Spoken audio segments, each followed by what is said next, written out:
Oke, sudah. Oke, terima kasih atas kesempatannya.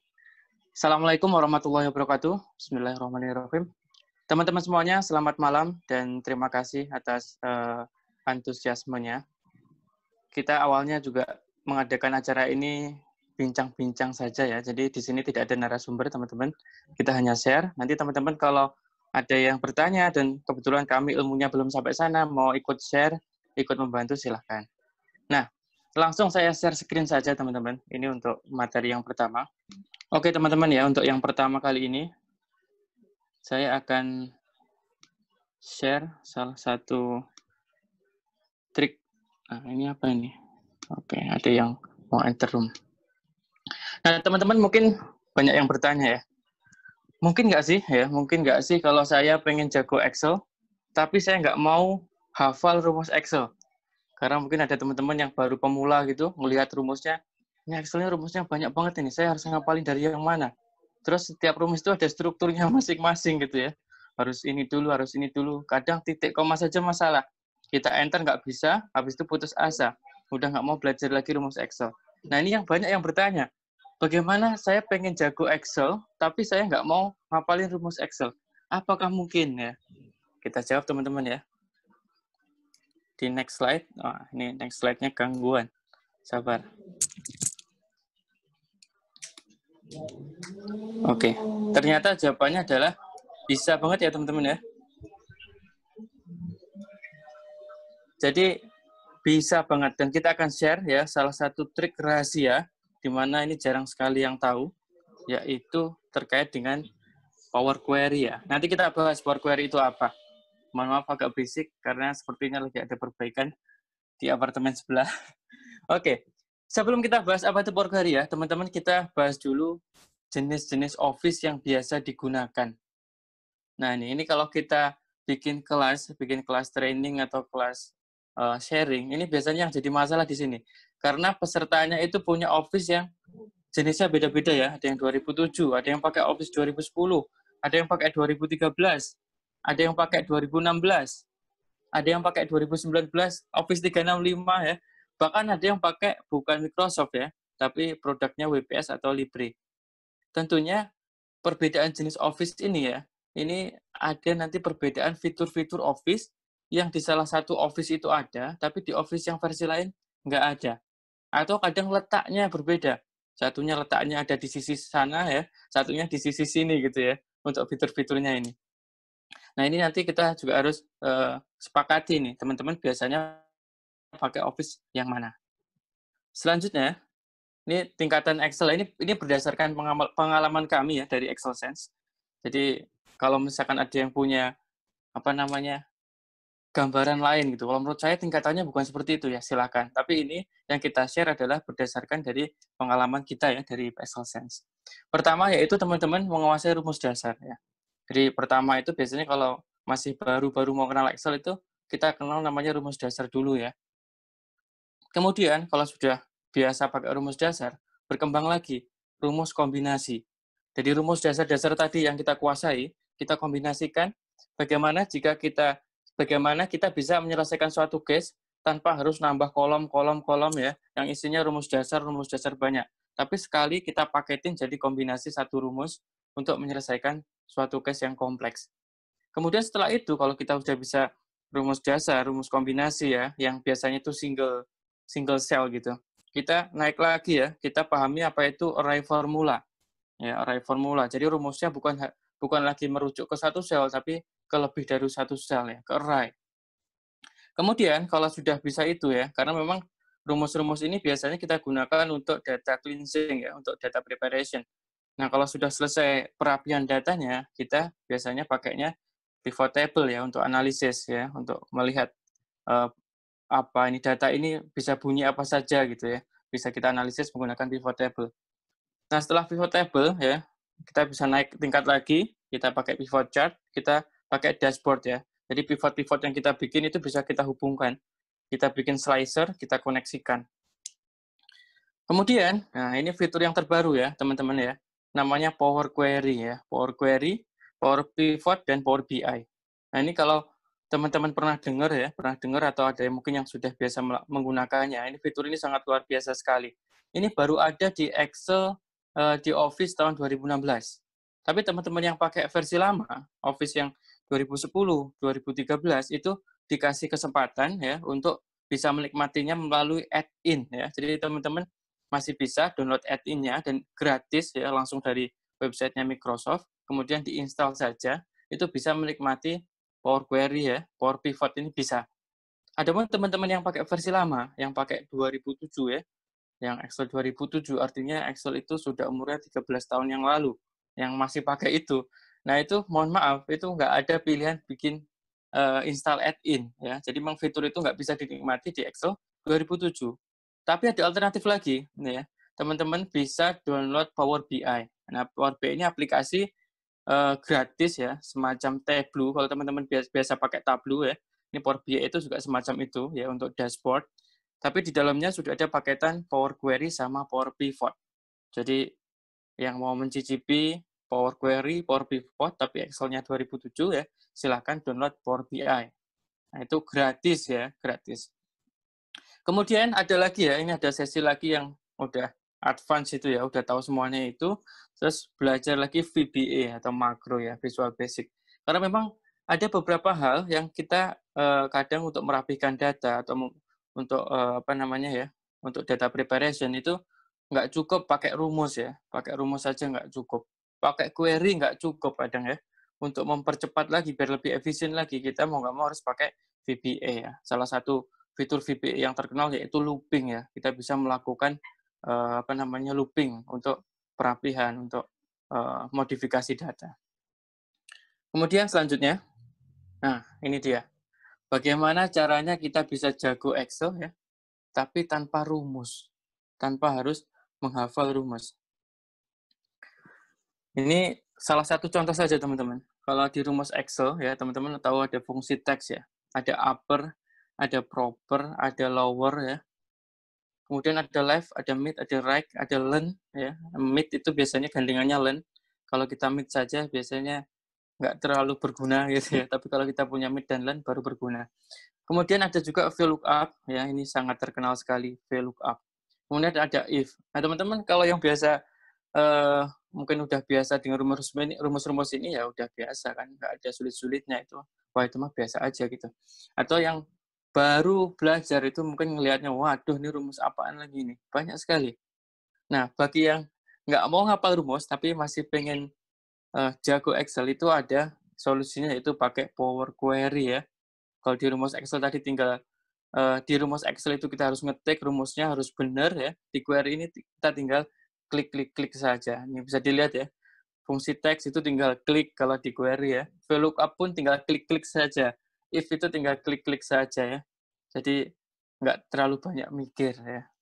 Kita bahas nanti ya. Jadi memang teman-teman mohon maaf ya karena kita tahu kemarin ketika dari kuesioner itu kita kumpulkan, teman-teman itu levelnya berbeda-beda. Ada yang baru pengen mengenal rumus dasar, ada yang sudah pengen mengenal Power Query, ada yang pengen mengenal Power Pivot, ada yang pengen mengenal DAX ya, M-code segala macam. Waduh, ini kalau kita nggak bikin apa namanya kelas sampai berapa kelas gitu agak susah. Jadi untuk webinar pertama ini kita akan membahas yang sederhana, tapi juga ada pengenalan Power Query ya, biar semuanya rata. Oke teman-teman, silakan di-download dulu filenya yang ada di chat ya. Sekali lagi mohon maaf ini suaranya berisik sekali. Silakan di-download di chat, kemudian dibuka filenya. Nah ini kita punya case ya, punya soal. Kita akan demo bagaimana mengerjakan ini. Kalau pakai rumus biasa bagaimana? Kalau pakai Power Query bagaimana caranya?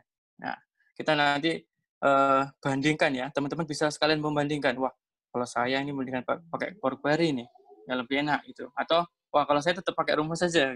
Ya silakan. Oke, case-nya ya. Case-nya kita baca sekarang. Kelihatan ya? Semoga aja kelihatan.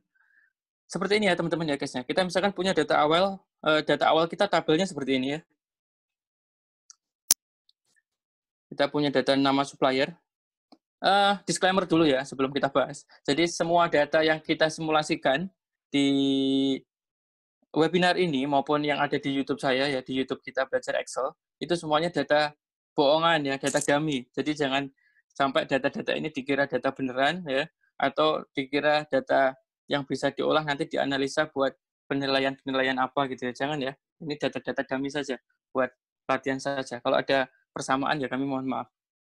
Oke ya. Ini kita punya data nama supplier. Teman-teman bisa lihat ya. Datanya, entitasnya ada di depan ya, PT, kemudian apa ya. Dan kita lihat lagi teman-teman, dilihat ada yang namanya ya, penulisannya itu hurufnya kecil semua. Nah ini kayak ini Alexander Mixer ini, hurufnya kecil semua. Ya, untungnya saja PT-nya besar. Kemudian ada yang tulisannya ya, hurufnya gede semua. Ada yang hurufnya kayak gini nih. Ada yang gede ya, kayak apa namanya, kapitalis each word gitu ya. Setiap kalimat huruf awalnya gede, tapi setelah itu kecil. Jadi beda-beda. Tapi yang kita maunya nanti waktu rapi, itu seperti ini teman-teman. Contoh format data yang dirapikan. Kita maunya seperti ini jadinya. Entitasnya di belakang, tadinya pakai titik, kita pakai koma. Kemudian hurufnya itu diseragamin semua, menjadi proper gitu ya. Menjadi kapitalis each word semuanya. Nah, ini bagaimana caranya? Nah, ini yang harus kita pikirkan. Kalau manual tentunya teman-teman ngetik satu-satu ya, dipindah ke belakang, dirapiin. Nah, kalau datanya ada 100.000 misalkan, atau ada 1 juta baris, bisa 1 bulan kerjain itu doang teman-teman. Oke, kemudian kita lihat juga yang di kabupaten ya. Di kabupaten ini yang sama. Masalahnya adalah penulisannya ya, hurufnya kapital semua. Ada yang ditulis kapitalis each word atau proper. Kemudian ada yang ditulis hurufnya kecil semua. Ya, kayak gini kan, hurufnya kecil semua. Ini masalah. Jadi, pertama kita harus merapikan jenis-jenis huruf ini ya, semuanya, semua kolom. Kemudian yang kedua, untuk merapikannya, kita harus membalik tadi entitasnya, yang tadinya seperti ini, dibalik ke belakang. Kemudian yang ketiga, di sini kan cuma jumlah ya teman-teman ya. Ini ada nama produk, ada jumlah. Tapi, kita maunya nanti ada data harga juga di sini. Padahal data harga ini ada di sheet sebelahnya nih, beda. Nah, ada di sini nih, data harganya. Cumi-cumi harganya sekian. Nah, ini sekali lagi ini data dummy, teman-teman ya. Oke, ini ada di sini. Bagaimana caranya biar kita bisa narik itu ya? Kalau gurame itu harganya sekian, inilah harganya sekian. Kalau manual tentu saja lama sekali. Bagaimana caranya biar bisa langsung ya? Oke, teman-teman, kita praktekkan dulu bagaimana caranya merapikan data ini dengan menggunakan rumus biasa, ya, rumus dasar. Pertama, yang nama supplier ini karena rumusnya agak rumit, ini terakhir saja kita bahas. Kita coba yang gampang-gampang dulu ya. Nah, untuk merapikan data ini, misalkan kabupaten ya, teman-teman bisa dilihat ya. Jadi di dalam Excel ini ada fungsi teks yang namanya upper, proper ya, sama lower. Nah, fungsi upper, lower, proper ini apa ini? Kalau di Word ya, ini tak coba buka Word. Jadi kalau di Word itu teman-teman kalau ada masalah teks tadi ya, huruf besar, huruf kecil itu enak banget karena tinggal gini ya, tinggal di blok, kemudian di sini nih, ya kan, di sini nih ada lowercase, ada uppercase. Ini gampang sekali nih, tinggal digini saja ya, diklik-klik saja gitu. Kalau di Word ya. Tapi kalau di Excel ya, bagi yang biasa pakai Word terus ke Excel kan bingung biasanya. Wah ini gimana nih? Di sini nggak ada pilihannya, ya nggak ada ini proper lower itu nggak ada. Nah, makanya adanya itu masuk ke dalam rumus. Jadi sama dengan ya dengan di Word tadi ya, apa itu upper, proper, lower. Kalau teman-teman pengen membuat huruf itu kapital semua ya, kita pakainya upper ya. Besarkan gitu ya. Rumusnya sangat gampang ya. Dan setiap rumus Excel itu depannya ada sama dengan teman-teman ya. Klik sama dengan, ketik sama dengan, nah habis itu baru rumusnya. Nah, teman-teman untuk melihat rumus Excel itu bisa dilihat ini nih ya, apa namanya? Strukturnya, struktur rumusnya. Misalkan ini upper, habis itu text ya. Text itu berarti ya ini ya, yang kita mau upperkan yang mana. Tinggal kita klik saja seperti ini. Boolean ya. Jadi kalau ini, terus kita klik ke bawah, itu semuanya akan jadi huruf besar semua. Nah, ini untuk yang upper. Kalau kita pakainya lower itu low ya, berarti jadi kecil gitu ya. Kita tinggal klik di sini, kita enter, terus kita ke bawain, semuanya akan rapi menjadi kecil semua ke bawah ya. Ini untuk lower. Nah, karena kita maunya itu setiap kata itu depannya huruf besar, habis itu kecil, berarti kita pakainya proper ya. Kita pakainya proper. Oke, tinggal klik 2 kali di sini, semuanya sudah jadi kapitalis each word ya. Sudah jadi proper, sudah rapi. Oke ya, sebelumnya saya copy dulu aja nih, karena nanti kita praktek Power Query pakai data yang benar-benar awal. Oke, setelah itu ya, kita rapikan yang provinsi ya. Kita rapikan provinsi, berarti kita proper. Nah, seperti ini. Kita klik 2 kali saja di sini. Ya, sudah. Nama produk juga gitu. Kita tambah 1 kolom. Proper ya. Nah, ini tinggal kita klik saja. Titik. Nah, kalau sudah, kita copy. Bisa kita copy, terus copy value di sini ya. Alt, ESV. Enter. Ya. Kemudian di sini, copy juga. Alt, ESV, Enter ya. Sini juga Alt, ESV, Enter. Oke. Kemudian kolom-kolom bantu ini bisa kita hapus ya. Kita hapus saja. Oke. Sekarang yang kolom-kolom ini sudah rapi ya, hurufnya sudah sesuai yang kita mau. Nah, kemudian yang nama supplier ya, ini yang agak menarik teman-teman. Bagaimana cara memindahkan entitas yang di depan terus menjadi dia ke belakang. Nah, kalau pakai rumus biasa ya, rumus biasa teman-teman, kita mengenal untuk mengambil sebagian karakter ini ya, itu ada namanya left ya, kemudian mid, kemudian right ya. Kalau left jelas kita mengambil sebagian karakter dari sebelah kiri ya. Misalkan seperti ini ya, kita sama dengan left. Nah, strukturnya, teman-teman lihat strukturnya. Dan kalau teman-teman lihat struktur fungsi, itu jangan lupa dilihat di sini nih. Dia pakai koma atau titik koma. Karena setiap komputer itu kadang settingannya beda. Nanti kalau harusnya pakai titik koma, teman-teman pakai koma, ketika di enter error. Ketika harusnya koma, kemudian titik koma, atau harusnya titik koma, kemudian koma, itu nggak bisa ya. Jadi dipastikan komputer saya kalau ini kan pakai koma, berarti nanti saya pakai koma. Nah, left, kemudian ya strukturnya teks, berarti teksnya ini ya, yang mau diambil. Teks, kemudian number karakter. Yang mau saya ambil ya, left, karena left berarti dari sebelah kiri, itu berapa karakter. Karena di sini PT, berarti saya ngambil 2 karakter dari sebelah kiri ya, 2. Saya enter. Nah, udah PT ya. Kemudian klik saja 2 kali di sini. Tik-tik. Nah, sekarang karakternya sudah saya ambil ya. Entitas sudah ada sendiri di sini, entitas. Oke, kita butuh kolom bantu yang kedua. Karena kita sudah mengekstrak ini, berarti kita harus mengekstrak yang setelahnya ya. Setelah PT berarti ya. Alan Clark ya, Amin Halim, Amrullah kayak gitu ya. Harus kita ekstrak ke sini. Caranya teman-teman ya, karena kita mau ngambil dari tengah ya kan, ada mid ini dari tengah. Dari tengah berarti kita pakainya rumus mid. Nah, tapi rumus mid ini ya, kita lihat teman-teman ya. Strukturnya yaitu teks ya, teksnya ini. Kemudian start number ya. Start number itu berarti mau diambil dari tengah, itu mulainya dari karakter yang nomor berapa. Kita lihat polanya. PT 2 ya, titik 3, spasi 4. A, baru A itu yang kelima ya. Berarti start number-nya kelima. Kemudian number karakter. Nah, ini yang agak susah teman-teman.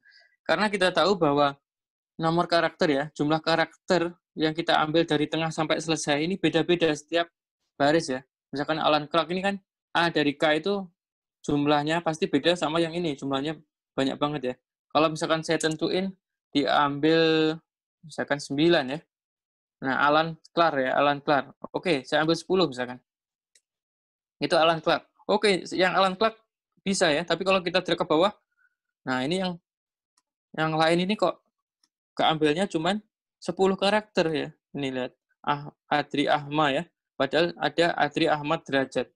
Tapi keambilnya karena cuma 10 karakter, itu semuanya seragam 10 karakter. Nah, kita berarti harus tahu rumus lain ya, bagaimana caranya biar fleksibel. Jadi, biar karakter yang diambil, jumlah karakter yang diambil dari tengah tadi, itu bisa fleksibel. Ketika karakternya banyak, ya sebanyak itu. Kalau karakternya sedikit, ya sedikit sesedikit itu gitu ya. Kita harus kenal satu rumus lagi yang namanya len. Nah, rumus len ini kita gunakan untuk menghitung karakter, teman-teman ya. misalkan len ya, len ini. Berarti jumlah karakter ya pada tulisan ini ya, pada teks cv.amrullah Hasyim ini ada 19 karakter. Kalau kita lihat tuh. Jadi yang panjang ya dia kehitung lebih panjang gitu ya, 22, 16, 8. Sehingga dengan pakai len ini ya, jumlah yang tadi karakter kita ambil di rumus MIT itu bisa fleksibel. Oke, saya hapus. Teman-teman bisa dilihat di sini yang MIT ya, yang MIT tadinya 10. Nah, ini teman-teman sebenarnya dengan begini sudah mulai belajar rumus kombinasi ya. Jadi nggak cuma satu rumus, tapi ada rumus di dalam rumus ya. Salah satu prinsip kombinasi kan itu ya, kita substitusi struktur rumus ini. Tadinya 10 ya, number karakternya. Kita pakai substitusi dengan rumus len. Ya, len teksnya ini. Kita sorot ke sini. Kemudian kita kurung ya, kita kurung. Nah, teman-teman untuk kurung ini jumlahnya ya, itu harus sama ya. Kalau kurung bukanya ada 2, kurung tutupnya juga harus ada 2. Ini biasanya kalau kita pakai rumus kombinasi banyak, kadang lupa kan. Ada yang kurung dibuka tapi nggak ditutup, itu error. Oke, saya enter. Kalau sudah, kita klik 2 kali di sini. Sudah bisa ya, sudah bisa semuanya. Oke, sudah bisa. Nah, kemudian teman-teman, tugas kita ya, bagaimana caranya biar ini jadi di belakang pakai koma ya. Tapi sebelum itu teman-teman bisa dilihat salah satu tugasnya itu PT-nya kan udah bener ini upper semua ya, upper semua. Tapi yang ini harusnya saya bikin proper atau capitalis each word ya. Jadi kalau ini kan nggak rapi nih, ada yang huruf besar semua, ada huruf kecil semua ya, ada yang capitalis each word atau proper. Nah bagaimana caranya? Ya teman-teman nggak perlu lagi nambah kolom terus proper ya, ini bisa juga ya, proper gini ya, ini bisa juga. Ini bisa juga ya kalau mau nambah kolom. Tapi kalau teman-teman nggak mau nambah kolom ya kita harus belajar rumus kombinasi yang sebenarnya gampang banget ya. Caranya cukup mudah ya. Karena tadi kita misalkan proper gini ya. Itu kan intinya di dalam proper itu C6 ya. Di dalam proper itu rumus ini ya. Kita hanya membungkus rumus ini dengan rumus proper. Nah, berarti kalau kombinasi caranya gimana ya? Gampang sekali. Tinggal di sini ya. Proper. Proper. Kemudian teksnya yang ini tadi, mid tadi ya, kurungnya ditambahin, kita enter. Sudah ya, kita klik, kita lihat nih yang tadinya besar ya. Nah, sudah selesai. Jadi, ini salah satu prinsip dasar rumus kombinasi, yaitu kita bisa substitusi ya, kita bisa substitusi struktur dari rumus. Tadinya rumus itu isinya teks, teks itu bisa kita rujuk lagi, teks itu dari mid ini ya, di dalam mid kita tambahin lagi ya, kita substitusi lagi pakai len. Ini udah ada 3 rumus yang kita kombinasi jadi satu. Sehingga memang sebenarnya mudah juga ya. Maksudnya rumus kombinasi ini nggak sulit sebenarnya. Oke, kalau sudah ya, kita bisa pakai N. Ya, kita pakai N. Ini ya, N. Nah, N. N ini untuk menggabungkan, teman-teman ya, untuk menggabungkan 2 sel gitu ya. Berarti kan kita mau menggabungkan yang ini, N ya, dan ini. Tapi di antara ini, biar rapi kan kita kasih koma ya, kasih koma spasi ya. Kita bisa tambahkan lagi N, ya pakai karena ini teks, kita pakai tanda kutip 2 gini, ya, koma spasi. Kemudian N lagi di sini ya.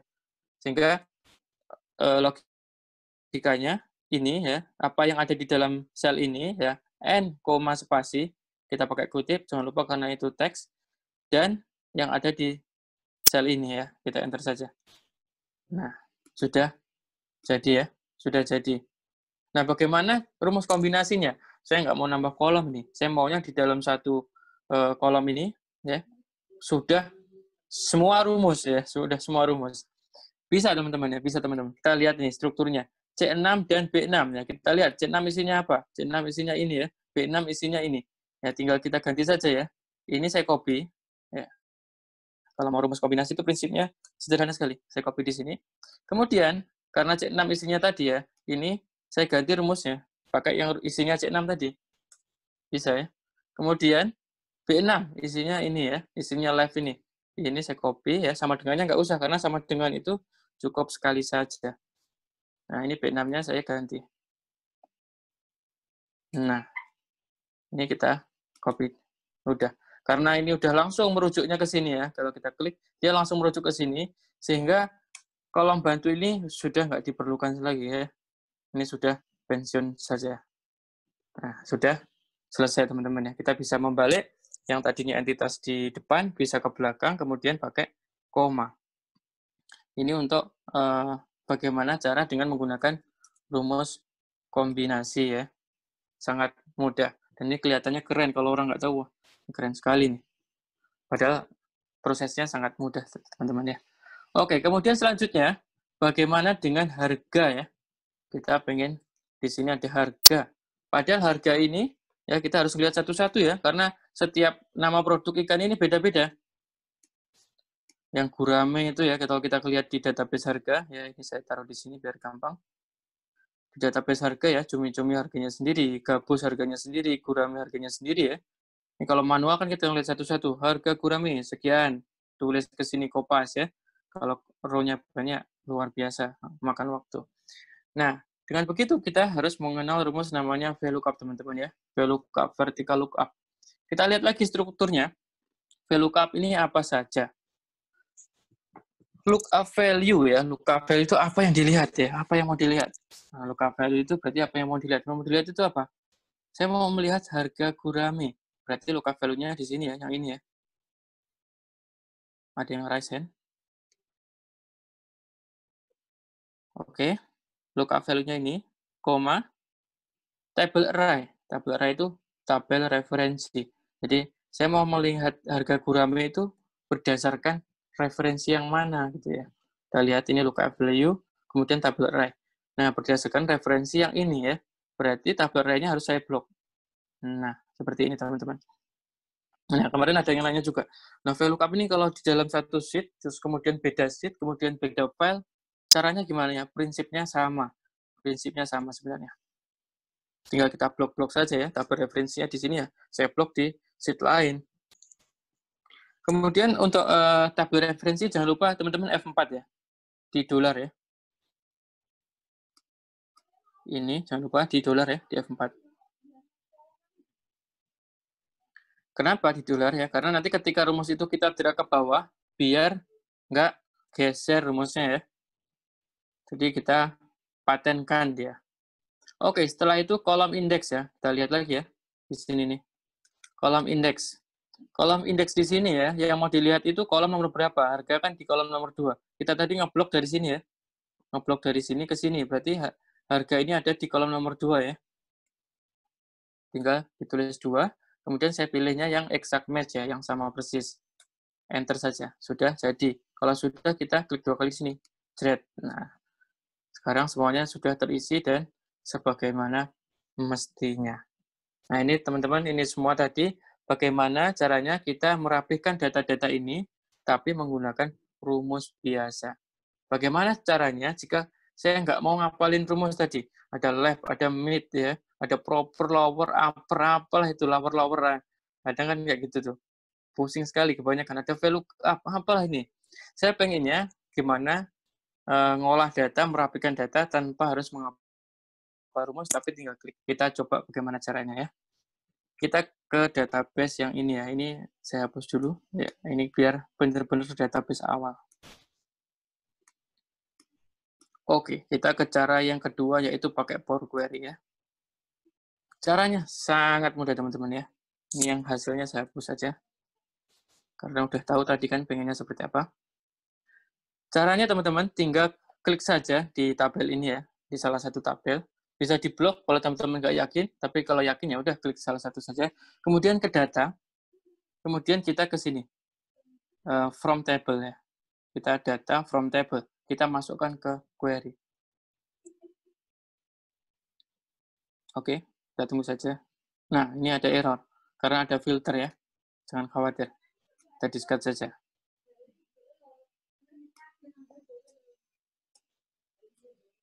Oke ya. Data from table. Harusnya nggak error. Harusnya. Oke, sudah. Bisa ya. Bentar, ini kenapa Zoom saya kok tulisannya nutupin. Oke ya. Kalau sudah, kita sudah masuk ke tampilan Power Query. Mungkin teman-teman ada yang sudah biasa pakai ini, mungkin teman-teman ada juga yang baru tahu, oh ada apa ini ya? Ada tampilan baru ya, ini kayak bukan Excel, tapi ini di dalam Excel. Cara ngerapiinnya, kalau sudah masuk ini sangat mudah teman-teman ya. Tinggal di sini saja. Kalau tadi saya harus ngerapiinnya dari sini teman-teman ya, tadi kan oh dari sini yang ngerapiinnya. Nah, enggak, ini saya dari yang paling sulit aja ini ngerapiinnya. Kita lihat apakah sulit apa enggak. Kita tinggal klik kanan saja, kita split ya. Split column by delimiter. Tinggal klik-klik saja kan. Delimiternya apa? Titik. Ini sudah otomatis dia tahu bahwa itu titik ya. Kita pilihnya left mouse ya. Biar memang kan entitas di sebelah kiri ya. Kalau ada titik yang di sebelah kanan nggak ikut-ikutan. Kita oke. Dia sudah split ya. Nama supplier sendiri, ini sendiri. Kemudian tinggal ini ya. Yang mau saya bikin ini kan tadi ada lower, ada yang kecil-kecil semua, ada hurufnya upper, gede-gede semua. Kita mau bikin proper. Kalau yang pakai rumus biasa tadi kita harus bikin kolom bantu setiap kolom ini untuk bikin lower atau proper atau kapitalis issued-nya ya. Kalau ini tinggal kita klik aja yang mau kita bikin mana. Ini ya. Keempat kolom ini mau saya rapikan sekaligus. Tinggal klik kanan saja. Teman-teman kemudian transform ya. Di sini ada pilihan kapitalis issued. Klik saja. Langsung rapi semua, empat kolomnya. Kemudian saya tinggal menggabungkan ini sama ini ya. Ini mau saya gabungkan. Nah, nggak perlu lagi rumit-rumit tadi pakai left segala macam ya. Kita tinggal klik saja. Yang mau saya gabungkan ini duluan, baru ini. Berarti ini saya klik duluan, kemudian saya klik ini, kemudian saya klik kanan. Sorry, ada yang mau masuk. Saya add dulu. Ini ya. Kalau sudah klik kanan, kemudian kita ke merge column. Ya. Kita merge saja, kita gabungkan. Tinggal kita pilih separatornya ya. Kita maunya koma spasi ya. Kita bikin custom, koma spasi. Kita oke saja. Nah, sudah bergabung. Teman-teman dilihat ini ada spasi-spasi di depan sini ya. Kita ngerapiinnya gampang sekali. Klik kanan lagi, kita trim saja. Transform, trim. Ini udah rapi. Semuanya sudah rapi. Nggak usah mikir, nggak usah pusing-pusing ya. Kemudian kita close and load. Kita close and load tuh ya. Only create connection saja, kita oke. Karena kita masih ada satu PR, yaitu harga ya. Harganya belum. Tadi kan kalau harga harus pakai VLOOKUP. Sekarang nggak usah harus pakai VLOOKUP. Caranya sangat mudah, teman-teman ke sini ya, ke tabel harga. Kemudian klik sini lagi, oke kan saja. Nah, udah masuk ke query ya, udah masuk ke query. Teman-teman lihat di sini ada tabel 8 sama 9 ya. Tabel 8 itu tabel yang kita bersihin tadi, database awal. Kemudian tabel 9 itu tabel harganya ya.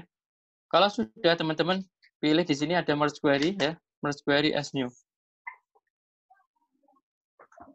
Nah, kalau sudah kita kan tadi mau lookup ya, mau lookup, mau menggabungkan data. Yang sama apa? Yang sama kita tinggal pilih saja teman-teman. Yang atas itu nama produk, yang bawah itu yang sama nama produk, ya kan? Kita kasih tahu persamaannya apa. Kemudian ya, sorry ini zoom-nya nutupin. Nah, kemudian saya klik OK. Ini bisa dilihat 9 dari 9 ya. Kita OK saja. Dia sudah muncul tabel baru ya. Kita tinggal klik yang di sebelah sini ya, tabel barunya. Jangan di-select semua, karena saya pengen hanya harga. Sorry, ini tadi balik ya. Harusnya yang di-merge dari yang database ke tabel ya. Tadi salah lihat. Sorry. Kita bisa kembali lagi, teman-teman. Ya, kita pengennya yang tabel 8 ya. Jadi kesalahan-kesalahan pun di query ini terrecord. Nggak usah pusing-pusing ya. Bisa buat praktek sekalian ya. Jadi kita pengennya tabel ini ditambahkan tabel ini gitu ceritanya ya. Bukan kebalik, tadi kebalik. Kalau sudah, kita klik OK saja. Kita pilih yang harga saja ya. Kita OK-kan saja. Nah, sudah ya. Tinggal kita close and load. Kita bisa close and load tuh. Kita pilih tadi ada di database ya, atau di sini juga nggak apa-apa.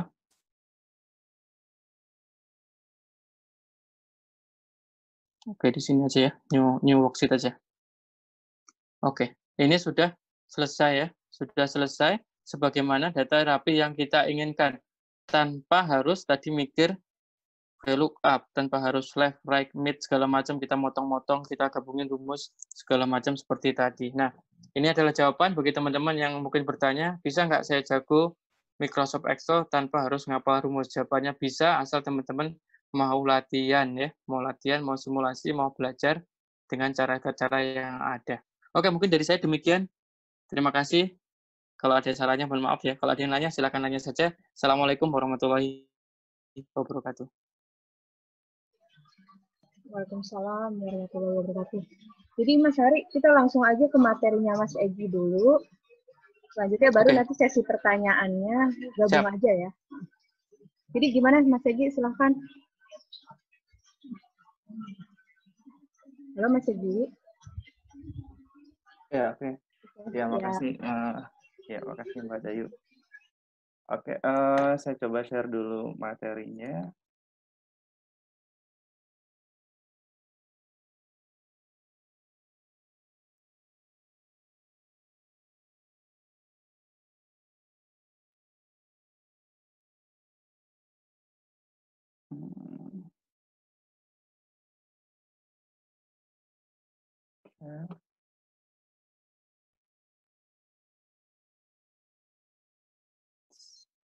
Oke, gimana Day?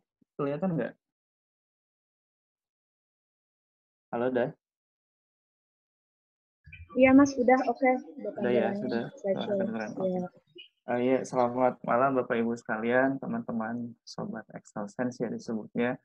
Perkenalkan, nama saya Egi Prayogi, dan di materi kedua ini saya coba sharing mengenai analisis statistik dengan menggunakan Microsoft Excel. Jadi mungkin sebagian besar dari kita lebih banyak menggunakan Excel itu untuk melakukan pengolahan data, manipulasi data, dan penataan data lah sebelum di proses daftar ada yang mau masuk. Nah, ternyata di Excel juga sebetulnya bisa melakukan analisis statistik gitu ya. Walaupun mungkin nanti kalau kita bandingkan dengan software-software statistik ada kelemahan dan kelebihan yang nanti kita lihat.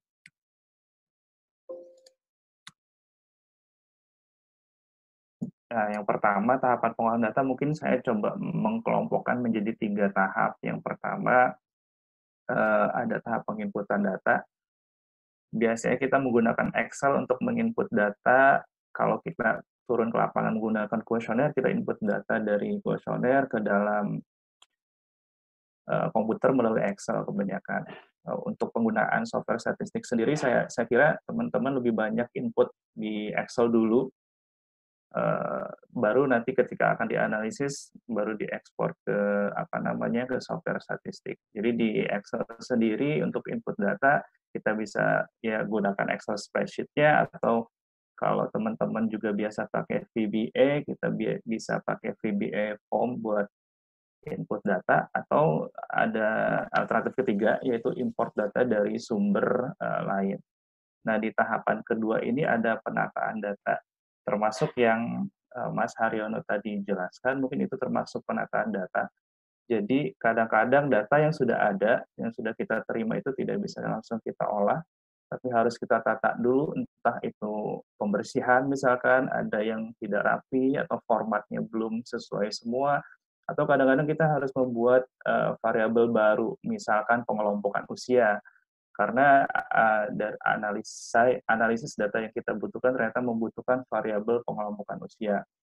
Nah, itu semua ada di tahapan yang kedua, yaitu tahapan penataan data.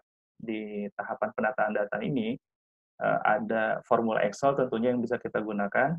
Juga yang tadi Pak Mas Haryono jelaskan, ada Power Query. Sehingga dalam melakukan penataan data ini bisa lebih mudah. Dan di tahapan ketiga, terakhir, ada pengolahan data. Nah, pengolahan data ini saya yakin teman-teman juga sudah banyak melakukan ya. Jadi biasanya pengolahan data itu pertama dilihat secara deskriptif melalui chart atau grafik. Terus kalau perlu tabel itu kita sangat mudah menggunakan pivot tabel. Nah, yang ketiga ini ada analisis toolpath yang mungkin sebagian besar termasuk saya sendiri sebetulnya jarang sekali menggunakan. Dan nanti mungkin kita akan lihat contohnya seperti apa. Nah, ini Microsoft Excel sendiri sebetulnya tidak dibuat untuk melakukan analisis statistika, dan saya yakin teman-teman juga tahu itu, apalagi yang mungkin background-nya ada di matematika atau statistika. Tapi bukan berarti kita tidak bisa melakukan analisis dengan Microsoft Excel. Tentunya ada beberapa keterbatasan ketika kita akan melakukan analisis dengan Microsoft Excel. Tapi data-data yang sederhana dan analisis sederhana masih bisa kita lakukan dalam Excel. Kelebihannya mungkin ketika kita menggunakan Excel, Excel itu hampir ada di setiap komputer tentunya ya, di setiap laptop. Dan ketika kita ingin melakukan analisis statistika, kita tidak perlu mencari software statistik yang ya kebanyakan pastinya berbayar ya, kecuali seperti R atau Python itu yang bisa gratis, tapi mungkin untuk sebagian orang kurang user friendly karena menggunakan kode-kode gitu ya. Jadi mungkin Microsoft Excel ini bisa jadi solusi untuk melakukan analisis-analisis statistik yang sifatnya sederhana. Nah, saya coba bagi tipe analisis menjadi dua. Tadi saya sempat singgung juga. Yang pertama adalah deskriptif. Jadi deskriptif ini adalah melihat pola atau pattern dari data yang ada. Biasanya dilakukan dengan membuat grafik, tabel, atau ukuran-ukuran statistik yang umum seperti rata-rata, simpangan baku, varian, dan sebagainya.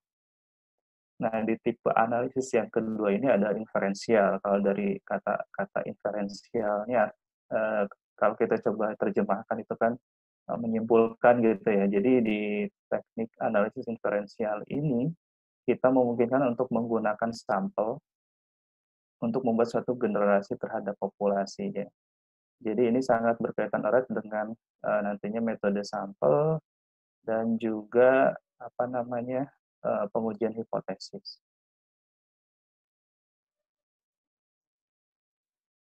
Nah, analisis deskriptif di dalam Excel. Bentar, ada yang masuk. Ya, yang paling umum kita lakukan untuk melihat atau menganalisis data secara deskriptif di Excel. Mungkin kalau saya bilang ada dua tools yang ada di Excel. Yang pertama itu adalah chart. Kalau kita lihat di sebelah kiri itu, gambar sebelah kiri, kita mungkin sudah familiar dengan bar chart atau grafik batang, dan line chart juga kita sering pakai. Ada juga pie chart, mungkin 3 teratas itu sangat sering kita gunakan. Dan di gambar sebelah kanan itu mungkin teman-teman yang sudah biasa pakai pivot tabel itu sudah tahu kalau format pivot tabel seperti ini. Jadi pivot tabel ini untuk melihat atau membentuk tabel frekuensi ya, kalau tabel frekuensi di mana penggunaannya sangat mudah dan sangat praktis. Mungkin nanti kita coba praktekkan.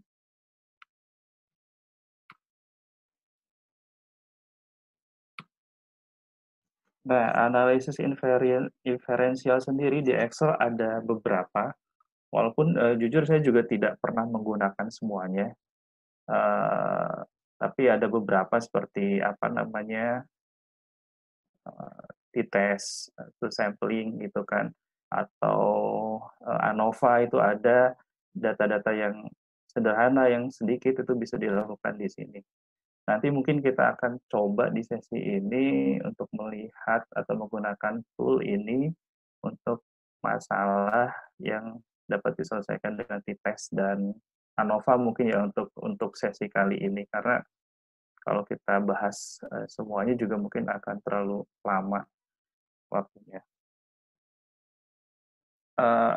Tadi seperti yang Mas Andi sebelum jelaskan bahwa versi Excel itu berbeda-beda ya, dan kebetulan saat ini yang saya gunakan untuk simulasi, untuk mensimulasikan, terus untuk mengcapture gambar-gambar Excel-nya saya ambil dari MS Office 35. Jadi mungkin nanti ada sedikit perbedaan dengan versi-versi lainnya, mungkin bisa menyesuaikan. Oke, sekarang saya coba simulasi membuat tabel dan grafik dengan data dinamis yang berasal dari Google Form. Ini saya angkat kasus yang pernah saya lakukan sendiri. Jadi mungkin belakangan ini e-questionnaire atau questionnaire elektronik itu sangat populer ya, karena praktis gitu. Tidak menggunakan kertas lagi, tidak perlu inputasi lagi ke komputer, tinggal diambil dari dari drive atau terus diekspor gitu ya ke Excel dan tinggal diolah gitu. Sangat praktis, jadinya Google Form ini saya kira sekarang sangat populer. Nah, saya akan coba praktekkan ya, simulasikan gimana sih caranya mengambil data dari hasil Google Form untuk dijadikan data-data grafik yang bersifat deskriptif. Oke, saya coba keluar dulu. Dayu, maaf, sekarang tampilannya masih slide atau gimana, Day? Masih slide, Mas. Oh, masih slide. Coba di-baca. Stop share dulu ya.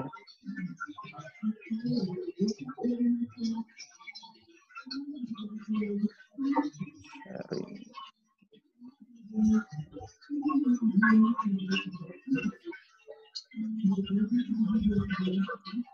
Bentar.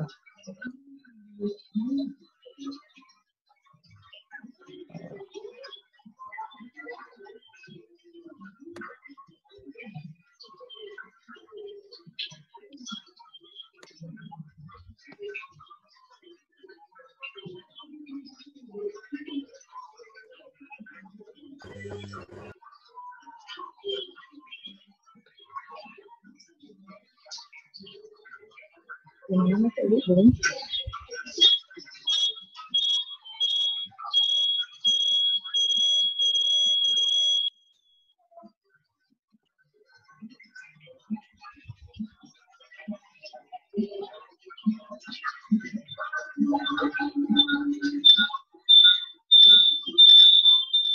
Sekarang udah ini ya, Day? Belum. Udah data ya tampilannya? Saya udah Mas. Oke. Ya, Baik, Bapak Ibu, teman-teman semua, ini adalah dummy respon dari Google Form. Jadi kemarin kami sempat buat survei terhadap kepuasan pelayanan di tempat kami, dan ini beberapa variabel dari data itu sudah kami hilangkan biar tidak ada yang variabel nama yang sudah kami hilangkan, jadinya saya pikir data ini bisa dipresentasikan ke teman-teman. Jadi ini data berjumlah 362 baris hasil dari Google Form. Jadi ketika kita sebar kuesioner Google Form, nanti akan dapat hasilnya di Google Google Spreadsheet ya. Hasilnya seperti ini. Nah, bagaimana caranya untuk pertama melingkan dulu Excel dengan Google Spreadsheet ini. Jadi ketika nanti sudah dilingkan antara Excel dan Google Spreadsheet ini, sementara misalkan kuesionernya masih dibuka, masih menerima inputan dari responden, nanti Excel akan dengan otomatis mengupdate datanya. Kita coba ya. Pertama adalah kita coba buka Excel.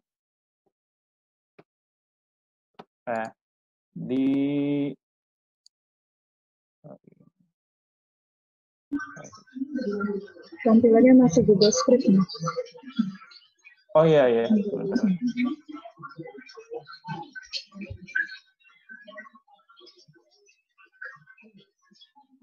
Share screen aja kali ya.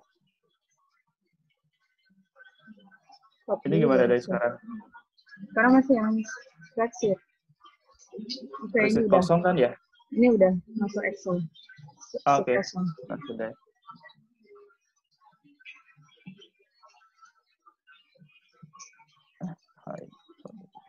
Ya, kita buka Excel yang kosong dan di bagian menu ini ada menu data. Di menu data untuk Excel di Office 365 ini sudah ada menu untuk mengambil data atau get data dari web. Nah, jadi nanti yang kita gunakan untuk menarik data dari Google atau dari Google Drive, hasil dari penyebaran Google Questionnaire itu bisa kita tarik menggunakan menu From Web. Nah, menu From Web kita klik. Nah, di sini diminta URL-nya. Nah, URL-nya ini yang harus kita ambil dari Google Google Spreadsheet yang ada di Drive kita. Nah, untuk mengambil URL-nya, pertama kita ke Google Form dulu, ke Google Spreadsheet, terus nanti di menu File, kita harus publish dulu, publish to web, dan kita ambil link-nya. Nah, ini. Kita kopikan, kita masukkan ke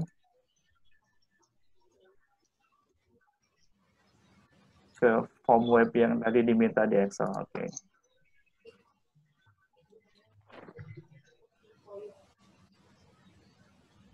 Kita tunggu sampai terkoneksi dengan Google Spreadsheet-nya.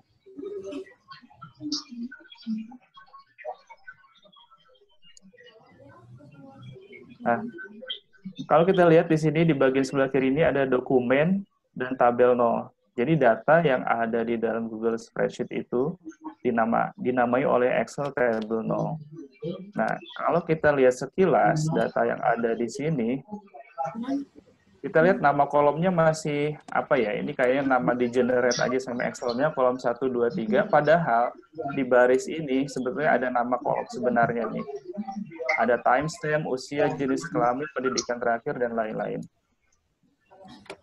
Nah, ini untuk memperbaiki nama kolomnya ini kita transform data dulu.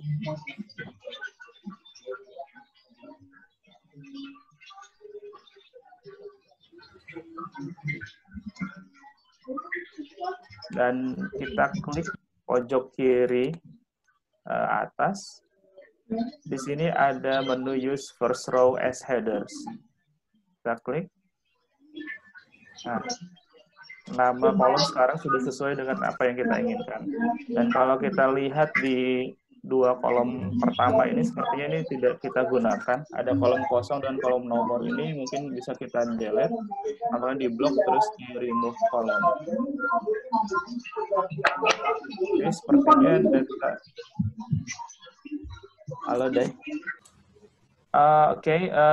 Tadi kolom yang 2 sudah dihapus karena seperti tidak digunakan, kolom kosong dan nomor saja, dan sekarang kita sudah punya data yang akan kita gunakan untuk dibuat grafiknya. Jadi kalau kita lihat kolom di sini ada kolom usia, jenis kelamin, pendidikan terakhir, pekerjaan utama ini sepertinya ini profil respondennya. Sementara selanjutnya ini ada kolom yang berisi pertanyaan dan jawabannya. Oke, jika kita rasa datanya sudah lengkap atau sudah rapi, kita bisa klik di sini and klik close and load. Nah, close and load itu akan menarik data dari web, dari Google Spreadsheet yang kita punya ke dalam spreadsheet Excel. Nah, contohnya seperti ini. Nah, walaupun datanya ini sudah tertarik ke Excel, tapi koneksinya masih ada. Jadi ketika nanti masih ada tambahan jawaban dari responden, di Excel spreadsheet ini bisa langsung kita update dengan cara refresh seperti ini aja. Jadi bisa sembarang di mana aja klik kanan, terus di sini ada tombol refresh. Jadi ketika ada misalkan tambahan 10 jawaban baru atau 10 isian baru dari responden, ketika kita klik refresh, maka nanti jawaban yang 10 update tadi akan tertambahkan juga di sini. Oke ya.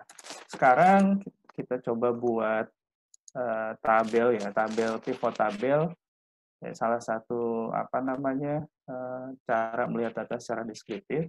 Nah, untuk mengaktifkan pivot tabel, Kita bisa lari ke menu insert, dan di situ ada pivot table. Klik, nama tabel 0, sudah, dan kita mau mengeluarkan outputnya di new worksheet. Jadi di sheet yang baru, oke. Kita sudah punya pivot table, dan saya harap ya teman-teman sudah melihat format pivot table sebelumnya, tapi bagi yang belum pernah melihat pivot table sebelumnya, jadi mungkin saya jelaskan sedikit bagian dari pivot table. Jadi kalau kita lihat ke sebelah kanan ini di bagian yang atas, yang di sebelah sini itu ada nama-nama variabel ya dari tabel yang kita pilih tadi. Itu dari tabel yang ini. Jadi nama timestamp, usia, jenis kelamin, pendidikan terakhir, pekerjaan utama itu semuanya akan tertulis di sini. Nah, di bawah ini ada 4 kolom yang menunjukkan lokasi atau bagian dari tabel yang akan kita buat. Jadi misalkan di sini ada baris, kita mau simpan variabel apa di bagian baris, terus di kolom juga mau disimpan variabel apa, dan di sebelah kanan bawah ini ada nilai. Jadi nilai di tabel itu apa sih yang mau kita tunjukkan atau kita tampilkan. Sementara di kotak sebelah kiri ini ada filter. Biasanya kita kan menggunakan filter untuk menyaring nilai-nilai apa aja yang ingin kita tunjukkan. Oke, kita langsung saja contoh buat satu pivot tabel. Jenis kelamin, misalkan jenis kelamin responden yang mengisi kuesioner seperti apa sih? Nah, karena kita ingin tahu, di sini ada laki-laki dan perempuan di dalam baris. Jadi kita sudah masukkan variabel jenis kelamin ke dalam baris. Jadi untuk tampilan tabel sendiri bisa fleksibel. Kalau kita ingin simpan di kolom juga bisa seperti ini jadinya. Atau biasanya sih seperti ini ya di dalam baris disimpannya. Nah, untuk tahu berapa sih dari semua responden itu pembagiannya berapa laki-laki berapa perempuan, kita klik lagi variabel jenis kelamin dan kita tarik ke kotak values. Nah, ternyata dari 361 responden yang mengisi kuesioner, laki-laki ada 192. Sementara perempuan ada 199. Nah, ini kolom blank ini bisa kita filter saja biar nggak kelihatan. Oke. Nah, terkadang kita juga dalam melakukan analisis deskriptif menggunakan tabel, kita ingin tahu juga persentasenya. Nah, untuk tahu persentase, kita bisa tambahkan lagi satu kali lagi variabel jenis kelamin ke kolom values. Sementara ini masih sama jumlahnya, ini menunjukkan jumlah respondennya. Kita ingin rubah menjadi persentase, caranya kita bisa klik di sini, show as value, dan di sini ada percent of grand total. Nah, jadi sekarang kita sudah punya dua nilai. Yang pertama jumlah respondennya berdasarkan gender, yang kedua persentasenya masing-masing. Gitu. Atau misalkan kita ingin membentuknya dalam satu grafik gitu. Grafik. Kalau untuk grafik kita bisa keluarkan dulu satu, kita cukup perlu jumlahnya saja. Lalu di menu kita klik di pivot tabel yang sudah kita buat, dan di sini ada pivot tabel analyze. Di situ ada menu pivot chart. Nah, jadi si pivot tabel ini juga sudah menyediakan menu untuk langsung membentuk chart yang diinginkan. Nah, ini kita tinggal pilih saja. Biasanya kalau untuk untuk gender, kita cukup menggunakan pie chart. Nah, teman-teman ada beberapa tips mengenai penggunaan pie chart sendiri. Jadi kalau yang saya dapat dari artikel-artikel yang ada mengenai data visualisasi, pie chart ini hanya cocok untuk digunakan dengan kategori yang tidak terlalu banyak, seperti gender ini hanya ada 2, ini masih bisa cocok gitu ya, masih bisa tampilannya bagus menggunakan pacar. Tapi kalau lebih dari mungkin 3 masih oke, tapi lebih dari itu disarankan untuk tidak menggunakan pacar, tapi bisa misalkan menggunakan bar chart atau apa namanya, diagram bata. Nah, teman-teman, ini sudah jadi apa namanya, grafik hasil dari pivot table. Untuk variabel ininya bisa kita hilangkan, bisa di-hide. Nah, oke. Ini juga bisa di-hide. Dan saat kita punya satu variabel sudah kita lihat secara deskriptif, di mana ternyata laki-laki lebih banyak dari perempuan dalam mengisi kuesioner. Nah, gimana untuk melihat variabel yang lainnya, misalkan pendidikan. Nah, teman-teman tidak usah mengulangi langkah yang tadi, cukup dengan mengkopikan saja variabel apa namanya, tabel pivot tabel yang ada di atas ke area yang baru misalkan. Nah, ini kita tinggal diganti saja yang asalnya jenis kelamin kita ganti dengan pendidikan terakhir. Nah, jenis kelaminnya kita drop keluar saja. Ini juga kita drop keluar, masukkan pendidikan terakhir. Nah, kita sudah dapat tabel baru yang isinya pendidikan terakhir. Dan untuk membuat apa namanya grafik, kita seperti yang tadi kita lari ke pivot table analyze, pivot chart. Dan nah, seperti yang saya bilang tadi, ini pilihannya atau opsinya sudah lebih dari 2. Jadi kalau pakai pie chart ini mungkin kurang pas gitu ya. Jadi lebih baik menggunakan bar chart, lebih jelas hasilnya. Oke, bisa kita hilangkan ininya, field button-nya, dan ada tips juga yang dari artikel yang saya baca. Jadi semakin simple atau semakin sederhana grafik, maka informasinya akan lebih tersampaikan dengan jelas. Nah, untuk bar chart ini, tips yang pernah saya lihat gitu ya, atau pernah saya dapatkan adalah dengan menghapus beberapa part yang ada di dalam bar chart ini.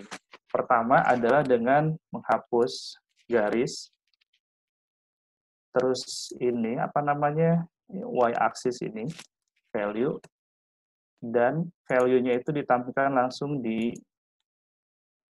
batangnya. Nah, seperti ini. Jadi ini menurut artikel yang saya baca lebih jelas, lebih informatif tersampaikan kepada pembaca.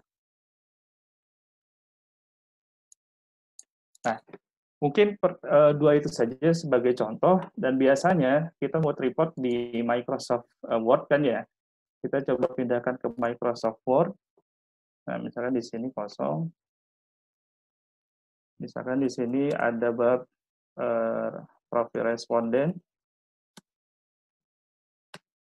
Dan di sini ada mengenai jenis kelamin.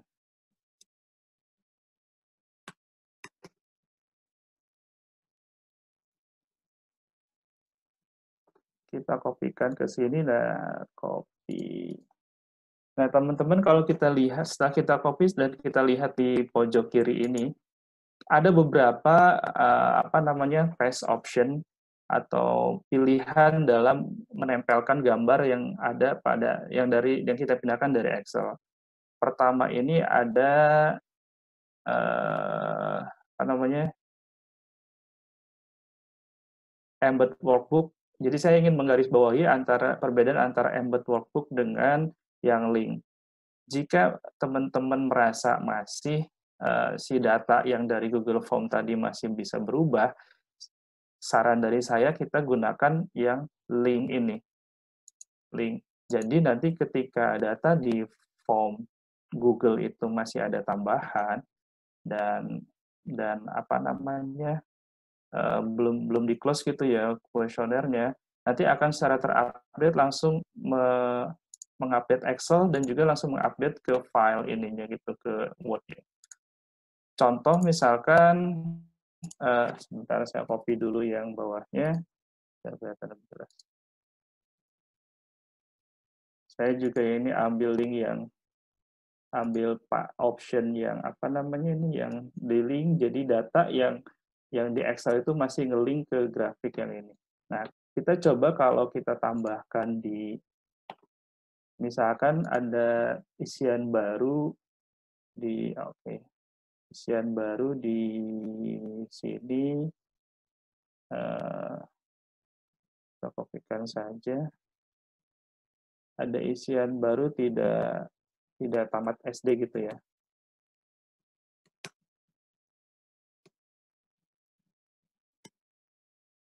SD, misalkan ada 2 orang tambahan tidak tamat SD. Nah, kita kembali ke Excel.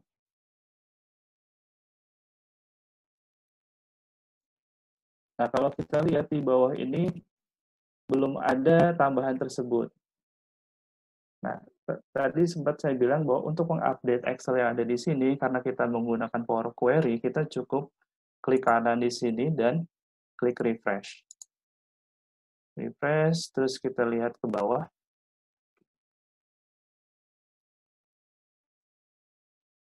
Nah, kita sudah lihat di bawah ini sudah ada tambahan. Jadi dengan mengklik refresh begitu saja, data baru yang masuk ke Google Form ternyata sudah langsung terupdate ke Excel di sini. Nah, karena sudah terupdate ke Excel ke sini, di pivot tabel yang kita punya, yang ini juga kita bisa update juga. Tinggal klik kanan di sini dan klik refresh. Oke, sekarang kita sudah punya isian baru yaitu tidak tamat SD, dan grafiknya sudah berubah. Dan kita lihat di Word-nya. Oh, ternyata di Word-nya juga sudah otomatis berubah karena tadi kita menggunakan mode yang di-link-kan dengan Excel-nya. Nah, bagaimana jika isiannya sudah di-close gitu ya, Google Form sudah di-close, nah sebaiknya sih ketika sudah di-close nanti dikopikannya tidak perlu di-link-kan lagi untuk menghindari perubahan-perubahan yang tidak diinginkan. Mungkin itu untuk yang deskriptif sedikit mungkin tips ya dari pengalaman yang pernah dilakukan. Kita lanjutkan sedikit ke analisis yang inferensial. Nah, ada beberapa problem yang coba saya angkat di inferensial ini, seperti yang tadi saya bilang. Mungkin di sesi ini akan fokus ke dua jenis analisis saja. Inferensial yang pertama t-test, dan yang kedua nanti ada ANOVA. Nah, di kasus yang pertama ini, saya coba ambil satu contoh di mana sebuah studi riset dilakukan untuk mengetahui perbedaan antara manula dan pemuda dalam menilai kepuasan hidup. Jadi 10 manula dan 10 pemuda diberikan tes mengenai kepuasan hidup. Nilai diberikan dari 0 sampai 60, di mana nilai tinggi berarti kepuasan hidup yang tinggi, sedangkan nilai rendah berarti kepuasan hidup yang rendah. Dan hasil dari studi tersebut dapat dilihat pada tabel di bawah ini. Jadi sebelah kiri itu H-score yang dihasilkan oleh para manula, sementara sebelah kanan dihasilkan oleh para pemuda. Dan secara statistik gimana sih sebetulnya, apakah manula dan pemuda ini memiliki nilai kepuasan hidup yang sama atau tidak? Nah, karena ini sampel, kita harus melakukan analisis inferensial yang bisa mengeneralisasi ke populasi. Nah, mungkin selama ini teman-teman sudah pernah, saya yakin sudah pernah melakukan tes ini, tapi mungkin tidak dengan Excel, tapi menggunakan software statistik. Ya, itu tadi kelebihannya mungkin kalau dengan Excel ini di setiap laptop sudah ada gitu. Jadi untuk problem-problem yang simple atau sederhana seperti ini mungkin cukup dengan Excel saja sudah cukup, tidak perlu install aplikasi software statistik. Nah, bagaimana cara melakukannya di Excel? Pertama, jika coba buka yang baru. Jika di Excel Bapak Ibu belum memiliki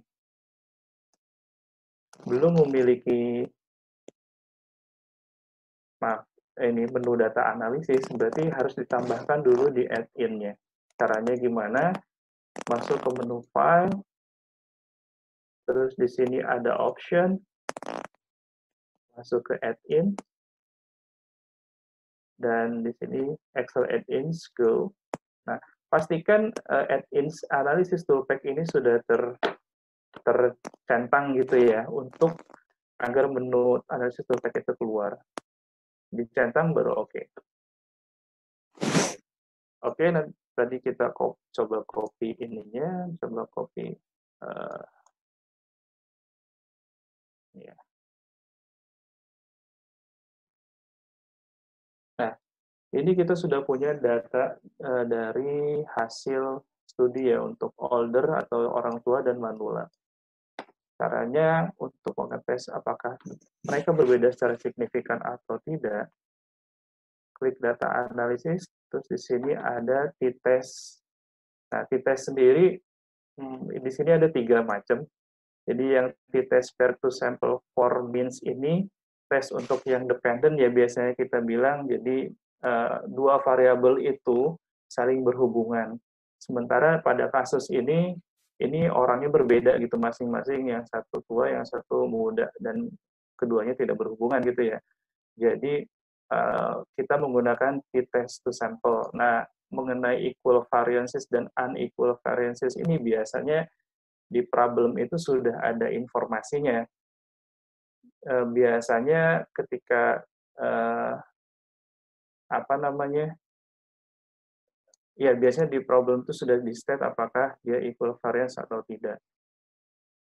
Nah, kita anggap misalkan ini unequal variance, klik, nah variabel satunya itu kita klik misalkan yang untuk yang manula, dan variabel 2-nya untuk yang pemuda. Nah, outputnya kita ingin keluarkan di mana, misalnya kita ingin keluarkan di sheet yang sama, lalu klik oke. Nah, mengenai alpha 0,05 ini juga ya sebagian besar penelitian menggunakan alpha ini, walaupun sebetulnya tidak mesti menggunakan 0,05, itu balik lagi ke penelitinya biasanya. Ini juga menjadi isu ya sebetulnya di apa namanya, di dunia statistik, apakah harus 0,05 selalu gitu menggunakan alfanya, dan sebetulnya tidak gitu, tergantung dengan penelitiannya. Nah, oke. Nah, kita lihat variabel 1 tadi kan untuk yang older, dan variabel 2 untuk yang younger adult. Kita lihat rata-rata skornya. Rata-rata skor untuk yang manula ada 44. Sementara rata-rata skor yang untuk pemuda ada 28.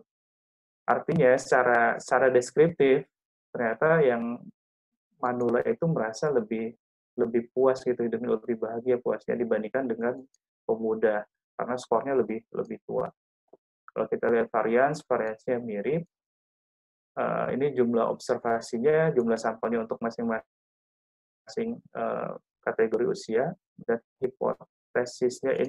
hipotesisnya bahwa 0 ini maksudnya di H0-nya itu atau di hipotesis 0-nya itu tidak ada perbedaan apa namanya, ke life satisfaction, kepuasan hidup antara manula dan pemuda. Dan ini adalah statistik T-nya, dan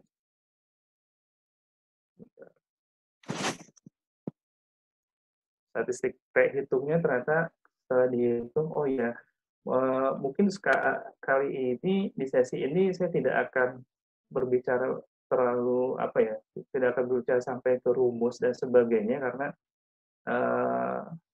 asumsinya teman-teman sudah tahu mengenai t-test ini, tapi mungkin belum pernah menggunakannya di dalam Excel. Jadi mungkin untuk sesi ini kita tidak akan lari sampai ke rumus dan sebagainya. Jadi hanya penggunaan t-test saja.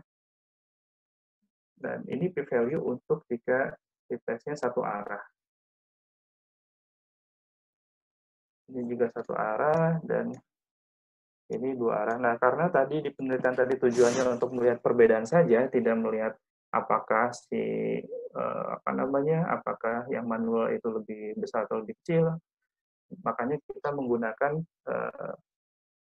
p-value yang dua arah ini. Dan kalau kita lihat di sini, p-value-nya 0,0004, di mana itu lebih kecil daripada 0,05, yang artinya mungkin kalau teman-teman belajar statistik sebelumnya, ketika p-value-nya ini lebih kecil dari alfa yang ditetapkan, maka H0-nya ditolak gitu ya, atau H1-nya diterima. Nah, berarti dengan ini kita bisa menyimpulkan bahwa tidak terdapat perbedaan yang signifikan antara tingkat kepuasan hidup para manula dengan tingkat kepuasan hidup para pemudanya. Nah, itu mungkin untuk dites. Nah, untuk problem kedua, saya coba angkat mengenai ANOVA ya, ANOVA. Jadi di kasus ANOVA ini ada soalnya sebuah studi riset dilakukan untuk mengetahui perbedaan antara ini yang pertama. Sebuah perusahaan rental mobil ingin mengetahui apakah jenis mobil yang perusahaan miliki mempengaruhi lamanya waktu peminjaman. Sebuah eksperimen dilakukan selama 1 minggu di perusahaannya dan 10 data transaksi rental dipilih secara acak untuk setiap harinya. Hasilnya dapat dilihat dari tabel berikut. Nah, tipe mobil yang dimiliki oleh si perusahaan rental tadi ada 4, yaitu hatchback, sedan, MPV, dan SUV. Dan observasi ini dia mengambil 10 sampel untuk masing-masing tipe. Jadi nilai di sini 1 ini berarti 1 hari gitu di apa namanya sampel yang terpilih untuk hatchback ini yang pertama ada 1 hari, 2 hari, 2 hari, 3 hari, 2 hari, dan seterusnya. Nah, ini sebetulnya mirip dengan tipe, hanya saja yang dibandingkan lebih dari 2 gitu. Kalau tadi hanya membandingkan manula dan pemuda, sementara ini kita mempunyai 4 tipe mobil yang harus dibandingkan. Apakah menggunakan tes satu-satu bisa, misalkan hatchback dan sedan dibandingkan, terus hatchback dan MPV dibandingkan, dan seterusnya? Sebetulnya bisa-bisa saja, tapi secara statistik, dengan melakukan begitu, nanti error yang dimiliki juga akan lebih besar gitu. Jadi, solusinya adalah menggunakan analisis varian. Nah, kelebihan dari analisis varian sendiri, kita bisa langsung membandingkan keempat ini secara berlangsung dalam waktu bersamaan. Dan bagaimana cara melakukannya di Excel? Kita coba. Oke, nah datanya sudah ada di sini. Dan ternyata kelebihan di Excel dibandingkan dengan software statistik, di Excel ini tidak perlu datanya dalam format raw data. Artinya raw data itu ketika kita menggunakan software statistik, kita harus punya kolom yang khusus, misalkan kolom tipe mobil di sini. Tipe mobil ini dan ini harinya, lama hari. Si datanya itu harus disusun dulu seperti data mentah. Jadi misalkan ini observasi harinya, transpose, dan ini kita harus tulis hatchback. Di sebagian besar software statistik harus seperti, saya nggak tahu apakah ada software statistik yang memang bisa langsung mengolah data dari bentuk tabel 2 arah seperti ini. Nah, seperti ini dan seterusnya sampai dengan SUV. Baru nanti di-input ke dalam software statistik dan dilakukan analisis. Dan ternyata di Excel ini tidak perlu seperti itu. Jadi bentuk tabel yang seperti ini saja sudah langsung dapat dianalisa. Nah, caranya adalah pertama seperti biasa masuk ke data dan data analisis. Nah, di sini ada ANOVA single factor. Karena yang kita bandingkan hanya tipe mobil saja, jadi kita pilih yang single factor. Oke. Nah, ini input range ini sudah langsung aja kita blok begini. Kita tidak perlu mentransformasi data menjadi bentuk yang raw data seperti ini, tapi kita bisa langsung blok saja seperti ini. Asal nanti pada saat, kita klik dulu. Nah, grup by-nya ini harus tepat gitu. Ini kita bagi grup berdasarkan baris kan ya, ada hatchback, sedan, MPV, SUV ini dibedakan berdasarkan baris. Jadi jangan sampai salah di sini aja. Ini harus baris atau rows kalau di sini. Terus alfanya 0,05 juga output range-nya kita buat di misalkan di sini. Oke. Dan oke. Dan keluar hasilnya. Dan kalau kita lihat hasilnya, pertama kita bisa lihat deskriptif statistiknya. Di sini ada rata-rata, ada varian. Kalau kita lihat rata-ratanya, hatchback ini sepertinya sangat kecil sendiri ya. Dia paling kecil 1,7 hari rata-ratanya, rata-rata penyewaannya, sementara sedan dan MPV ini hampir sama, 3,9, 3,6, dan yang paling tinggi ini adalah penyewaan SUV. Dia rata-ratanya sampai 5,3 hari. Dan apakah perbedaan rata-rata ini signifikan?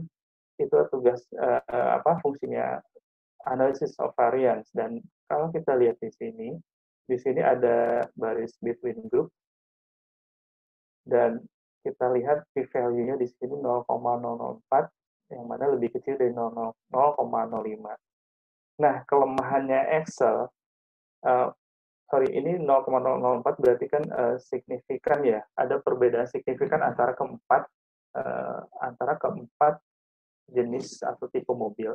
Nah, kelemahannya di Excel ini dibandingkan dengan software statistika yang ada, dia tidak bisa otomatis melakukan uji lanjutan atau post hoc test ya. Jadi kita hanya tahu saja, oh ternyata di antara keempat ini ada yang beda loh, tapi yang bedanya mana itu tidak kelihatan. Jadi ketika kita mengetahui ada yang beda, untuk mengetahuinya di Excel, kita harus melakukan tes uji T yang tadi di awal kita lakukan itu satu-satu. Jadi misalnya hatchback dengan sedan dites secara T-test, terus hatchback dengan MPV, hatchback dengan SUV, dan seterusnya sampai kombinasinya full gitu, kombinasi pasangan antara tipe jenis mobil ini teruji semua, baru nanti kelihatan yang beda itu mana saja. Dan ya mungkin itu kelemahan di Excel gitu untuk uji ANOVA ini. Di samping kelebihan tadi bahwa data yang diinput itu tidak perlu dilakukan transformasi dulu ke dalam bentuk raw data. Ya mungkin itu saja Mbak Dayu dari saya untuk sesi kali ini. Cukup dua itu saja sementara yang bisa dibahas uji dan ANOVA untuk analisis. Ya, terima kasih Bapak Ibu sekalian. Assalamualaikum warahmatullahi wabarakatuh.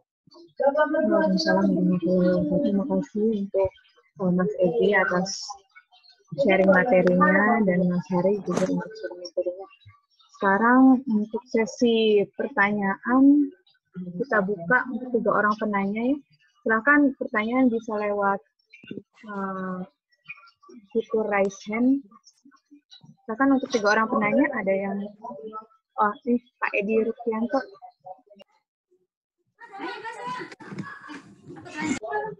Ya, gimana belum ada lagi pertanyaan?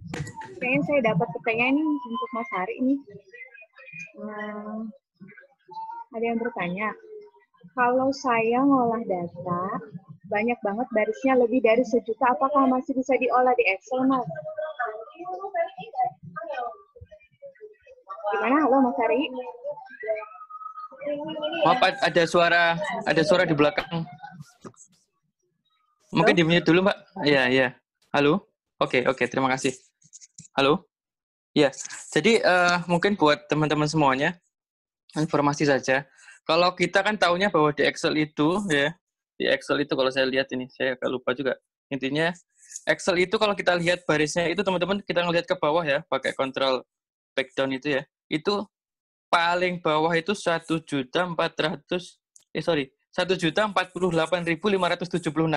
Sehingga artinya kalau kita punya data lebih dari itu kayak wah nggak mungkin ini pakai Excel ini ya. Tapi teman-teman, kalau teman-teman punya fitur Power Query dan Power Pivot ya. Untuk Power Pivot sendiri itu bisa menampung sampai 100 juta baris. Jadi kalau cuma 10 juta, itu masih kecil. Teman-teman yang punya barisnya, baris saya 5 juta. 5 juta itu masih kecil kalau kita sudah nanti belajar ke poweran ini ya, Power Query, Power Pivot itu bisa sampai 100 juta baris ya. Kita upload ke data modelnya. Jadi untuk hanya hitungan puluhan juta itu masih kecil. Tapi tentu saja teman-teman harus pakai Office yang punya fitur itu ya, minimal 2010. Minimal Office 2010 bisa install add-in-nya. Paling bagus kalau punya Excel 365. Nah, itu udah paling bagus itu. Oke, mungkin itu Mbak. Terima kasih. Ya, untuk yang di fitur TSN ada lagi yang mau nanya. Nah, Pak Agung ini, Pak Agung. Silakan Pak Agung. Di-mute Pak. Maaf. Sudah Mbak. Iya. Ya, silakan ini Pak. Jujur aja saya kaget juga ya, ternyata Excel ini fiturnya banyak banget. Saya emang bekerja sih nggak terlalu dengan Excel ini. Makanya saya cukup menarik juga nih, ternyata ada Power Query itu. Kebetulan di sini kan saya pakainya 2010. Tadi langsung aja saya coba download ini di sini di PC saya ini kan. Wah, itu emang bisa menggantikan Excel ya Mas itu ya, Power Query itu. Kita bekerja di situ ya. Ya, itu apa namanya ya, fitur tambahan sih, Pak. Biar Fitur lebih tambahan ya? powerful. Iya, biar biar lebih powerful. Oh Biar begitu. jadi dengan ada itu orang nggak ngeramein Excel lagi, Pak. Oh iya. Nah, dan Bapak kalau nggak ada di Excel itu di Power BI juga ada. Sudah ada Power Pivot sama Power Query itu ada di dalamnya Power BI. Kalau misalkan pengen di aplikasi lain gitu, maksudnya bukan di Excel-nya. Oh gitu. Enggak, tapi udah bisa nih saya. Udah kasih download langsung saya coba lagi lah di sini. Oh. Ini aja nanti saya coba ini aja Mas, apa namanya? Soalnya itu yang contoh-contoh biar bisa saya praktekkan di sini. Siap. Di YouTube kita, Pak, di YouTube kita kan kita bahas juga penggunaan Power Query ya, itu udah beberapa case. Kemarin kita terakhir webinar kerjasama sama komunitas Excel Indonesia juga kita bahas Power Query. Dan setiap YouTube kita ini yang baru-baru ini kita kasih file latihan, Pak, di deskripsi. Oh iya. Ya, Siap. Nanti saya lihat-lihat. Ya. Silakan nanti kalau ada tanya jawab bisa di forum kita di Telegram atau langsung di komen di YouTube saja. Oke, ya, siap Pak. Makasih Mas ya semuanya. Sama-sama.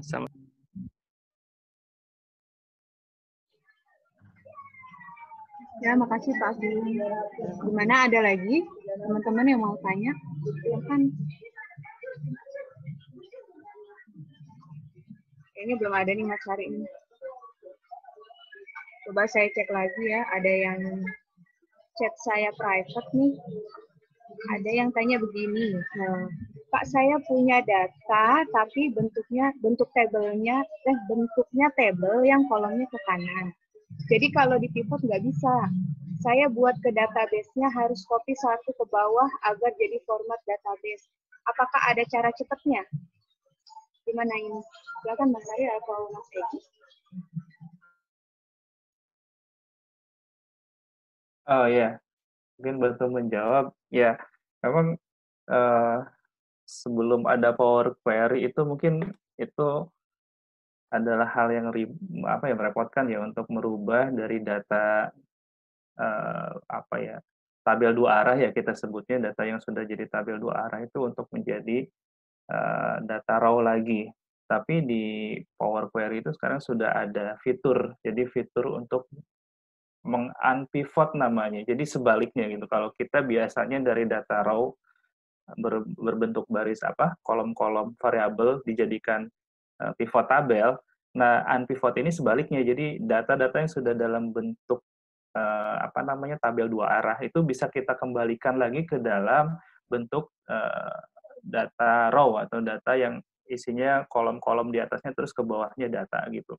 Dan biasanya data raw itu untuk salah satunya ketika kita ingin mengolah data di software statistik itu software itu meminta datanya data raw gitu, bukan data yang sudah dalam bentuk pivot tabel gitu atau data dengan di tabel dua arah yang seperti tadi kita lihat di contoh soal problem nomor 2 ya kalau nggak salah tentang ANOVA itu kan dia contoh soalnya sudah dalam bentuk tabel dua arah.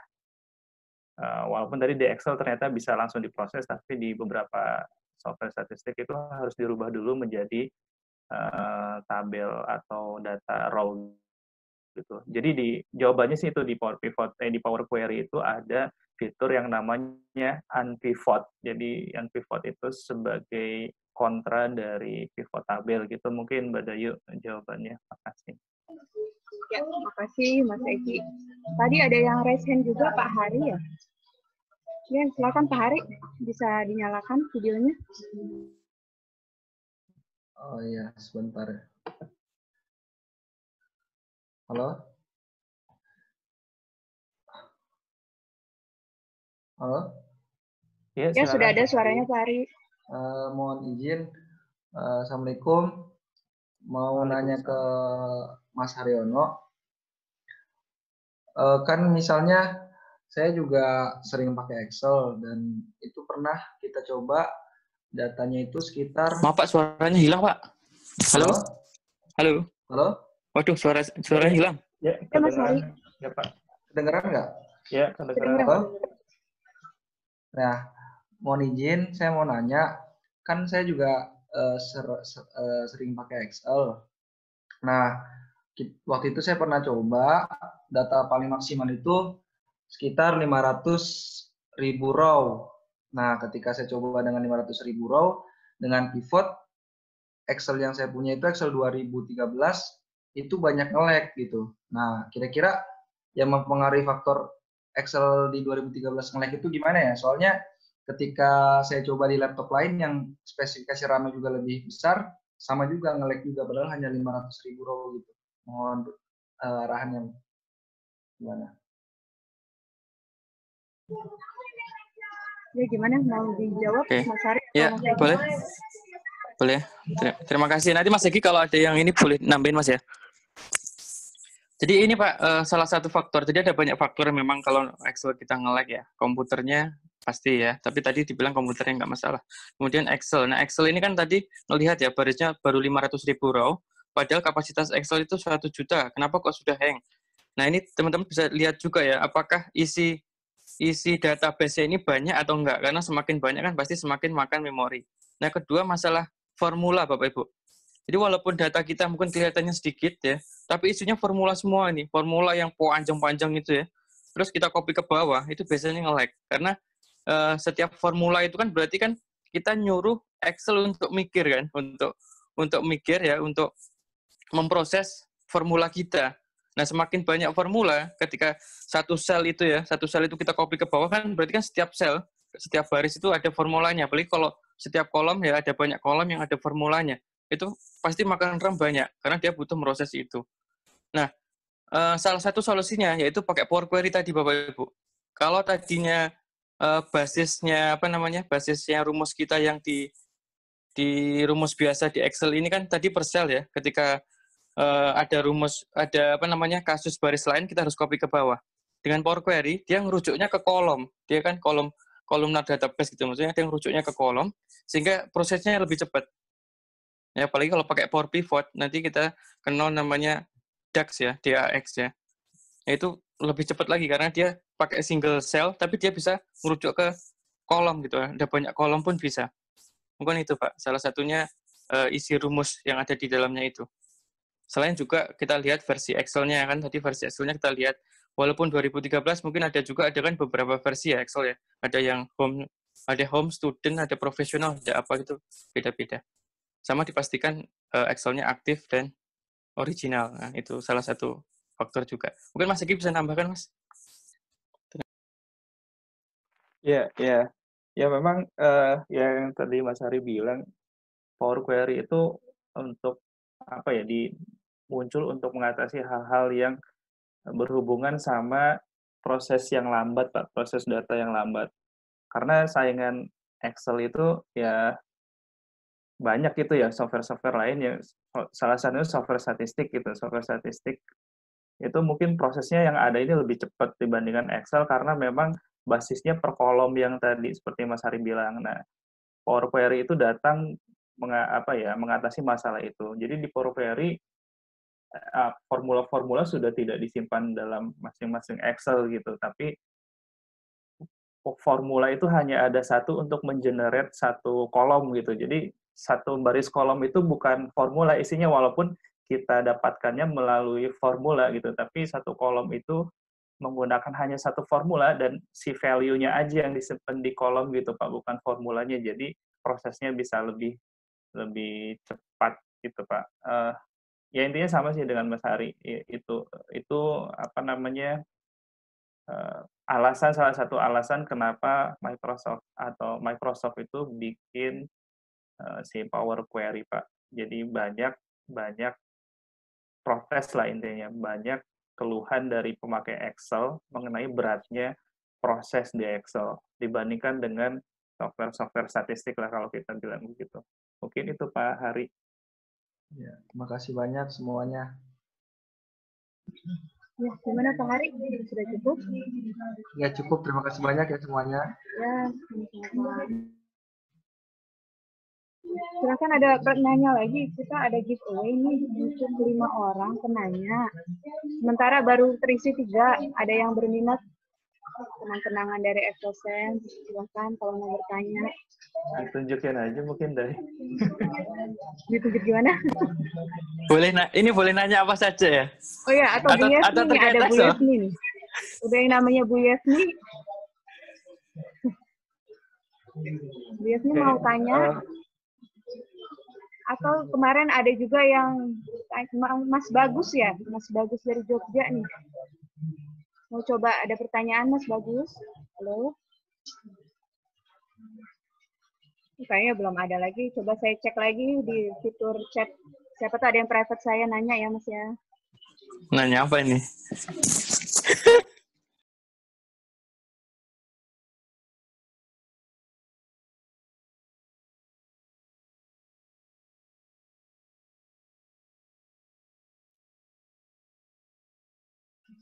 Halo? Ya Mas Hari sama Mas Egi nih, tolong dijawab nih.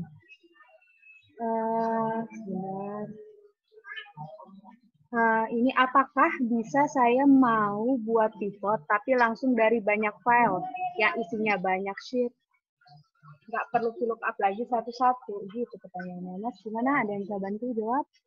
Mas Egi atau Mas Hari? Gantian Mas Egi dulu. Mas Egi silakan Mas. Jawabannya sangat bisa. Jawabannya sangat bisa dan ya sebenarnya jawabannya sama gitu. Power Query itu bisa jadi solusi untuk pertanyaan yang tadi. Jadi kita tidak perlu VLOOKUP satu-satu di Power Query itu. Mungkin nanti Mas Hari juga tambahkan. Kita bisa menggabungkan data dari beberapa sheet menjadi satu dan untuk VLOOKUP itu ya sudah bukan VLOOKUP lagi lah. Nanti ada apa namanya? Tadi nggak tahu ya dijelaskan nggak sama Mas Hari yang mengenai merge gitu ya Pak Hari. Mas Hari. Jadi setelah datanya digabung nanti bisa ada namanya merge. di apa namanya di Power Query itu ada 2 jenis penggabungan data. Pertama merge itu mirip VLOOKUP, sama append. Append itu seperti menggabungkan data dari atas ke bawah. Jadi dataset yang pertama digabung dengan dataset yang kedua di bawahnya gitu. Nah, mungkin data dari sheet yang banyak tadi bisa di-append dulu pertama, baru nanti di merge gitu untuk melakukan VLOOKUP-nya. Jadi nanti Mas Hari kalau ada tambahan, silakan.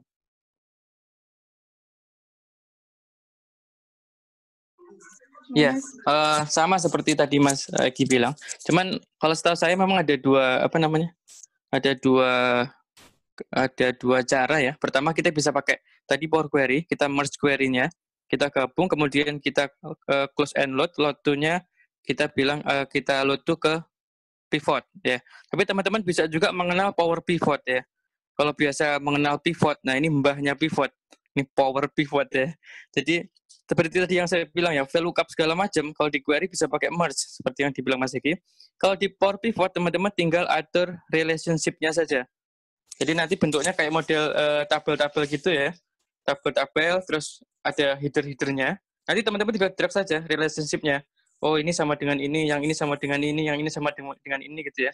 Itu sangat mudah sekali, sehingga kita sangat mungkin untuk membuat pivot langsung dari banyak file maupun dari banyak sheet ya. Dan bisa langsung cleansing di tempat gitu ya, nggak usah di cleansing dulu, di save dulu jadi database terus kita pivot. Tapi proses itu bisa langsung ngambil dari folder, terus di cleansing di situ, di pivoting di situ, terus kita bisa bikin measurement baru juga di situ. Nanti teman-teman yang belum terbiasa dengan Power Query, Power Pivot bisa coba cek ya di video YouTube kami, sudah kita buat beberapa video. Termasuk tadi yang Mas Egi sampaikan unpivot ya. Unpivot sama pivot itu sudah kita bikin videonya juga. Membuat pivot dari banyak sheet, membuat pivot dari banyak query, dari banyak file itu di YouTube juga sudah kita bikinkan videonya, teman-teman bisa dicek saja. Mungkin itu tambahan Mas. Terima kasih. Ya, makasih Mas Hari, Mas Egi. Ini di kolom chat ada penanya nih dari Mbak Anissa Wening. Kayaknya sih untuk Mas Egi. Analisa data statistik menurut pengalaman lebih mudah menggunakan SPSS atau Excel, Mas? Silakan Mas Egi.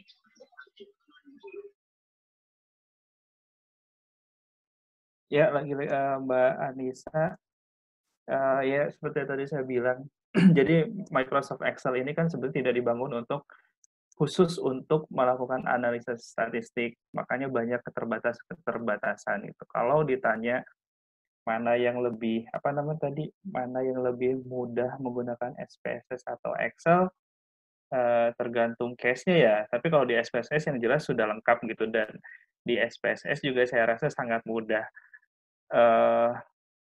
Tapi ya kadang-kadang ketika kita lagi ngolah data, terus saya pribadi kadang-kadang butuh analisis statistik yang sederhana, tapi ternyata software SPSS-nya nggak ada gitu, nggak dapat. Itu mungkin di Excel masih bisa yang sederhana. Iya, lagi-lagi di Excel sangat terbatas.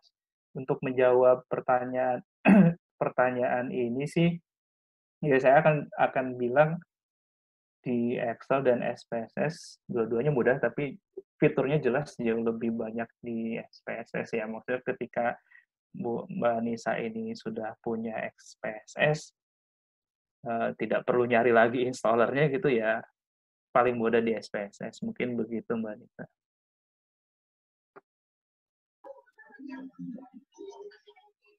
Gimana nih Mbak Anissa, udah puas belum jawabannya? Kalau misalnya Mas Agung nanya itu, Mas Agung di chat Mbak. Iya sebentar, untuk Mbak Anissa dulu gimana ini udah cocok nggak jawabannya? Mas Agung pertanyaannya kebetulan saya pakai Office 365. Mas, kalau di Office 365 itu Excel-nya online ya? Excel ya online ya? Kebetulan di kantor pakai Office 365. Ini gimana? Oh iya, mungkin langsung saja kita jawab ya. Ya kalau 365 itu kan subscription itu sebenarnya Excel-nya kayak Excel biasa offline gitu. Cuma nanti ketika ada update dari Excel, yang misalkan di bulan Juli ini kemarin ada update terkait XLOOKUP gitu, itu kita bisa update. Beda sama kalau kita punya Office yang modelnya tahunan, misalkan tahun 2016, 2019 itu nggak bisa kita update untuk ada fitur-fitur baru. Nah, teman-teman yang pakai 365 ini bisa coba update ya. Kita bisa mencicipi fitur terbarunya Excel, XLOOKUP ya. Kalau kita bisa XLOOKUP itu, VLOOKUP, index dan match sudah nggak kepakai lagi mungkin teman-teman ya. Karena XLOOKUP ini mbahnya VLOOKUP sama index match ini. Mungkin itu Mbak, salah satunya Mbak. Kayak HLOOKUP juga udah nggak kepakai. Udah satu rumus di XLOOKUP itu salah satunya. Oke, terima kasih. Selanjutnya nih ada penanya lagi dari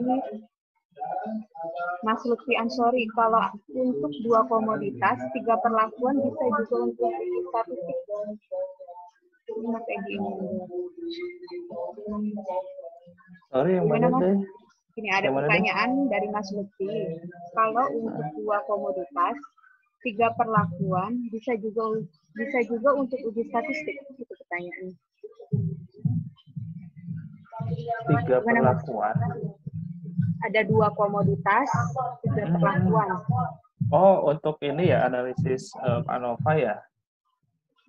Mas Ya, maksudnya bisa dilakukan di SPSS gitu kan ya? Dia sih cuma bilang itu aja. Ya. Coba gimana Mas Lutfi nih? Bisa info nggak? Ya mungkin, ya mungkin ini apa? Jadi di SPSS, di Excel sendiri memang terbatas, Mas Lutfi, untuk jumlah perlakuannya itu hanya ada maksudnya faktornya atau apa ya ini perlakuan ini maksudnya? Kalau sorry, Dai bisa dibacain lagi nggak tadi gimana? Kalau untuk 2 komoditas, 3 perlakuan, bisa juga untuk uji statistik. 2 komoditas apa ya? 2 komoditas, 3 perlakuan. 3 perlakuan. Maksudnya 2 faktor mungkin ya? Jadi faktor komoditas dan perlakuan gitu ya Mas Lutfi, kalau nggak salah nangkep ya, kayak gitu. Itu masih bisa untuk 2 faktor, untuk ANOVA 2 faktor masih bisa dilakukan di Excel. Jadi di situ nanti di data analisis tools-nya itu ada ANOVA two factor. Two factor di situ ada dengan replication atau yang nggak ada replication. Jadi kalau memang ya, oh ya tadi ini Mas Lutfi jawab 2 faktor ya, masih bisa Mas Lutfi kalau memang 2 faktor di ANOVA itu. Jadi bisa dengan replikasi atau tidak, itu masih bisa dilakukan di Excel. Mungkin jawabannya itu, Mas, Mbak Dayu. Ya, masih ada waktu nih ya Mas. Ada lagi pertanyaan nih dari Mas Bagus. Itu tadi narik dari CSV dan diolah di Power Query. Setelah diproses di Power Query, file CSV-nya ditambah lagi. Setelah diupdate di CSV, saya refresh di Power Pivot, keluar pesan seperti di lampiran. Pesannya tuh not. Bentar. Pesannya saya lihatin. CSV yang di mana ya? Di CSV yang dari Kayaknya Google Haryono. atau hari ya? Hari. Nggak, ini maksudnya Mas Bagus yang di mana ya? Apa yang di Telegram tadi? Atau yang mana Mas? Terus lampirannya kan ini di chat juga nggak ada ya? Ini saya tunjukin Mas Hari. Iya. Langsung di open aja Mas-nya Mas Bagus. Iya, Mas Bagus aja mungkin Mas Bagus masuk langsung ya. Nih, tampilannya begini Mas.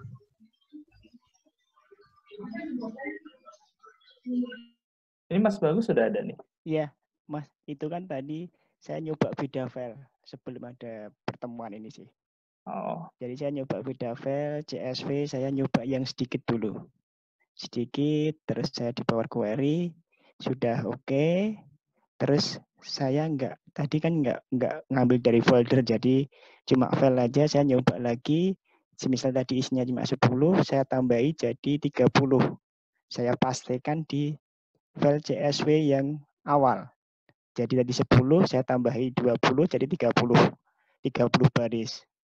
Nah, setelah tadi udah saya tambah, sudah saya save, saya masuk ke Power Query lagi, mau saya update refresh, kok keluarnya seperti itu kemungkinan ada disalah di mana ya? Ada pesan apa itu tadi? Pesan expression error, the column of the table was not found. Oke. Expression itu karena kolomnya. Berarti saya waktu mengopikan tadi formatnya berbeda atau bagaimana ya? Misal yang pertama tadi cuma 3 kolom, yang saya copy 4 kolom atau bagaimana aja? Nah itu Pak. Jadi mohon izin Pak sebelumnya. Pertama kalau kita ada case di Power Query memang ada banyak kemungkinan. Jadi kadang kalau kita langsung adjust masalahnya ini agak susah kalau kita nggak tahu filenya. Tapi biasanya kalau yang masalah tadi kan expression kolom Pak. Biasanya ada kolom yang kita eksekusi rumus. Misalkan kolom ini tadinya kita jadiin rujukan untuk mengeksekusi rumus ini gitu ya. Kolom A kita eksekusi di Power Query ya menggunakan rumus ini biar jadi apa. Nah, karena file yang baru ini ternyata kolom A ini nggak ada gitu. Atau ada ketambahan kolom lain, tapi di rumusnya tadi nggak merujuk ke kolom itu gitu. Sehingga kolom yang dirujuk nggak ada, Pak. Intinya sih karena kolom yang dirujuk nggak ada. Kadang masalahnya sepele, Pak. Kadang kalau kita lihat itu kan ada step-step di Power Query, Pak. Ya. Ya, itu Bapak jangan langsung putus asa dihapus semua, Pak. Bapak bisa cek per stepnya itu. Step mana yang masih bisa, masih nggak error, dan di step mana dia error. Nah, hanya step itu saja yang bisa kita close ya, bisa kita buang gitu. Oke, ini saya coba lagi. Iya, silakan Pak, bisa dicek. Sekalian Mungkin Kalau lagi, melihat Mas. errornya mungkin ada yang kerubah mungkin ya Pak Bagus. Tadi Iya, kan kolomnya. ada tanda Mungkin. kutip ya. Ya, mungkin Ya. itu ketambahan koma atau apa. ya, Jadi ketambahan atau kolomnya awalnya betul. 4, terus saya copy yang baru jadi 5, jadi terus error. Nah, bisa jadi Pak, bisa Ini jadi. saya belum mencari. Oke. Ya, tanya lagi Mas, semisal itu ambil dari satu folder. Satu folder itu misalnya di atas itu headernya namanya A, B, C, dan D. Nah, waktu saya di Power Query, yang B tadi saya ganti BB, terus suatu selang hari saya tambahi lagi dengan file yang sama, tapi headernya A, B, C, D. Padahal di Power Query tadi yang B saya ganti BB gitu, masuk atau error juga, Mas? Jadi perbedaan header. Ya. Selama kita ngerubah, tadi kan kalau contohnya Bapak kan tadinya di data source-nya B, Pak ya. Di data source-nya B, kita import ke Power Query, itu kan masih B. Ya kan, step paling atas masih B. Setelah itu Bapak ganti BB. Iya. Nah, itu kalau selama Bapak nggak menghilangkan kolom B di data source, harusnya dia masih bisa, nggak error. Karena yang diimport pertama itu B, dan BB tadi diprosesnya di Power Query, Pak, Bapak ngerubahnya. Ya, sehingga harusnya nggak ada masalah.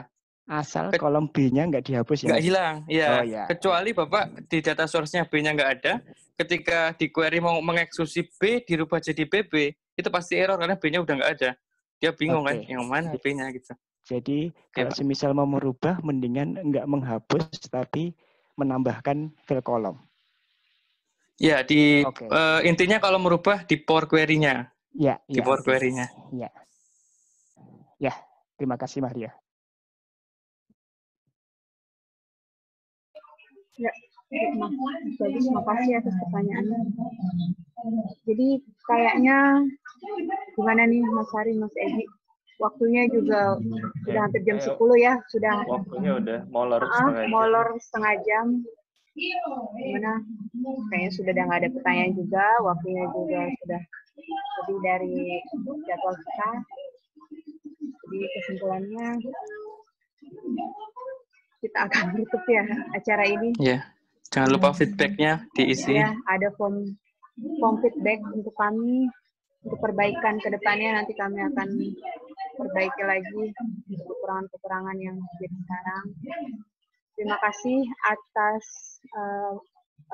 apresiasinya teman-teman, sehingga Mbak Dayu bisa. Ya gimana Mas? Untuk yang dapat itu? Giveaway. Siapa aja ya nanti kan? Ya tadi sih saya udah private ya untuk yang dapat giveaway ada 5 orang. Jadi nggak apa-apa ya Mas, private aja ya. Atau perlu diumumin sekarang? Nggak apa-apa diumumin juga. Sama dapat apa? Tadi ada Pak Edi Rupianto ya. Terus Pak Agung, Pak Hari, Mbak Anissa Wening, dan Mas Lutfi Ansori. Itu sih pemenang giveaway-nya. Jadi giveaway kita itu berupa masker. Maskernya logonya Exosense, mudah-mudahan bisa jadi kenang-kenangan. Bisa bermanfaat juga. Gimana? Fotonya ya. Mas Egi bisa nggak? Aku lagi nggak siapin gambarnya. Barangnya nggak di situ. Iya, sebentar.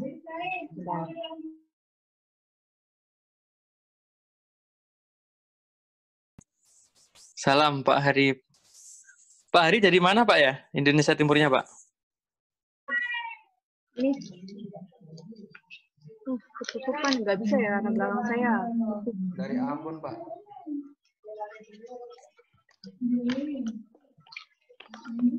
Dari Ambon Mas. Kurang lebih begini, susah saya nunjukinnya. Karena virtual background saya putih jadinya. Jadi tembus pandang, transparan. Tapi ya mudah-mudahan bisa bermanfaat lah untuk Bapak Ibu. Jadi gimana saya tutup ya Mas Hari, Mas Egi ya. Terima kasih atas partisipasinya. Terima kasih untuk Mas Egi sama Mas Hari sharing materinya. Mudah-mudahan Mudah-mudahan ilmu yang sudah di-sharing malam ini bisa bermanfaat untuk kita semua dan kita bisa melakukan kelas-kelas training seperti ini di next episode ya. Jadi kurang lebihnya saya sebagai pembawa acara malam ini minta maaf atas kurang lebihnya. Terima kasih. Assalamualaikum warahmatullahi wabarakatuh. Waalaikumsalam warahmatullahi Warahmatullahi. Terima kasih Bapak Ibu sekalian. Ibu, mohon maaf. Ya. Untuk feedbacknya jangan lupa Bapak Ibu diisi. Ini untuk menentukan juga next kelasnya harus seperti apa. Terima kasih banyak. Assalamualaikum warahmatullahi wabarakatuh. Waalaikumsalam warahmatullahi wabarakatuh. Ya, terima kasih banyak, Mas. Sama-sama, Pak. Alhamdulillah.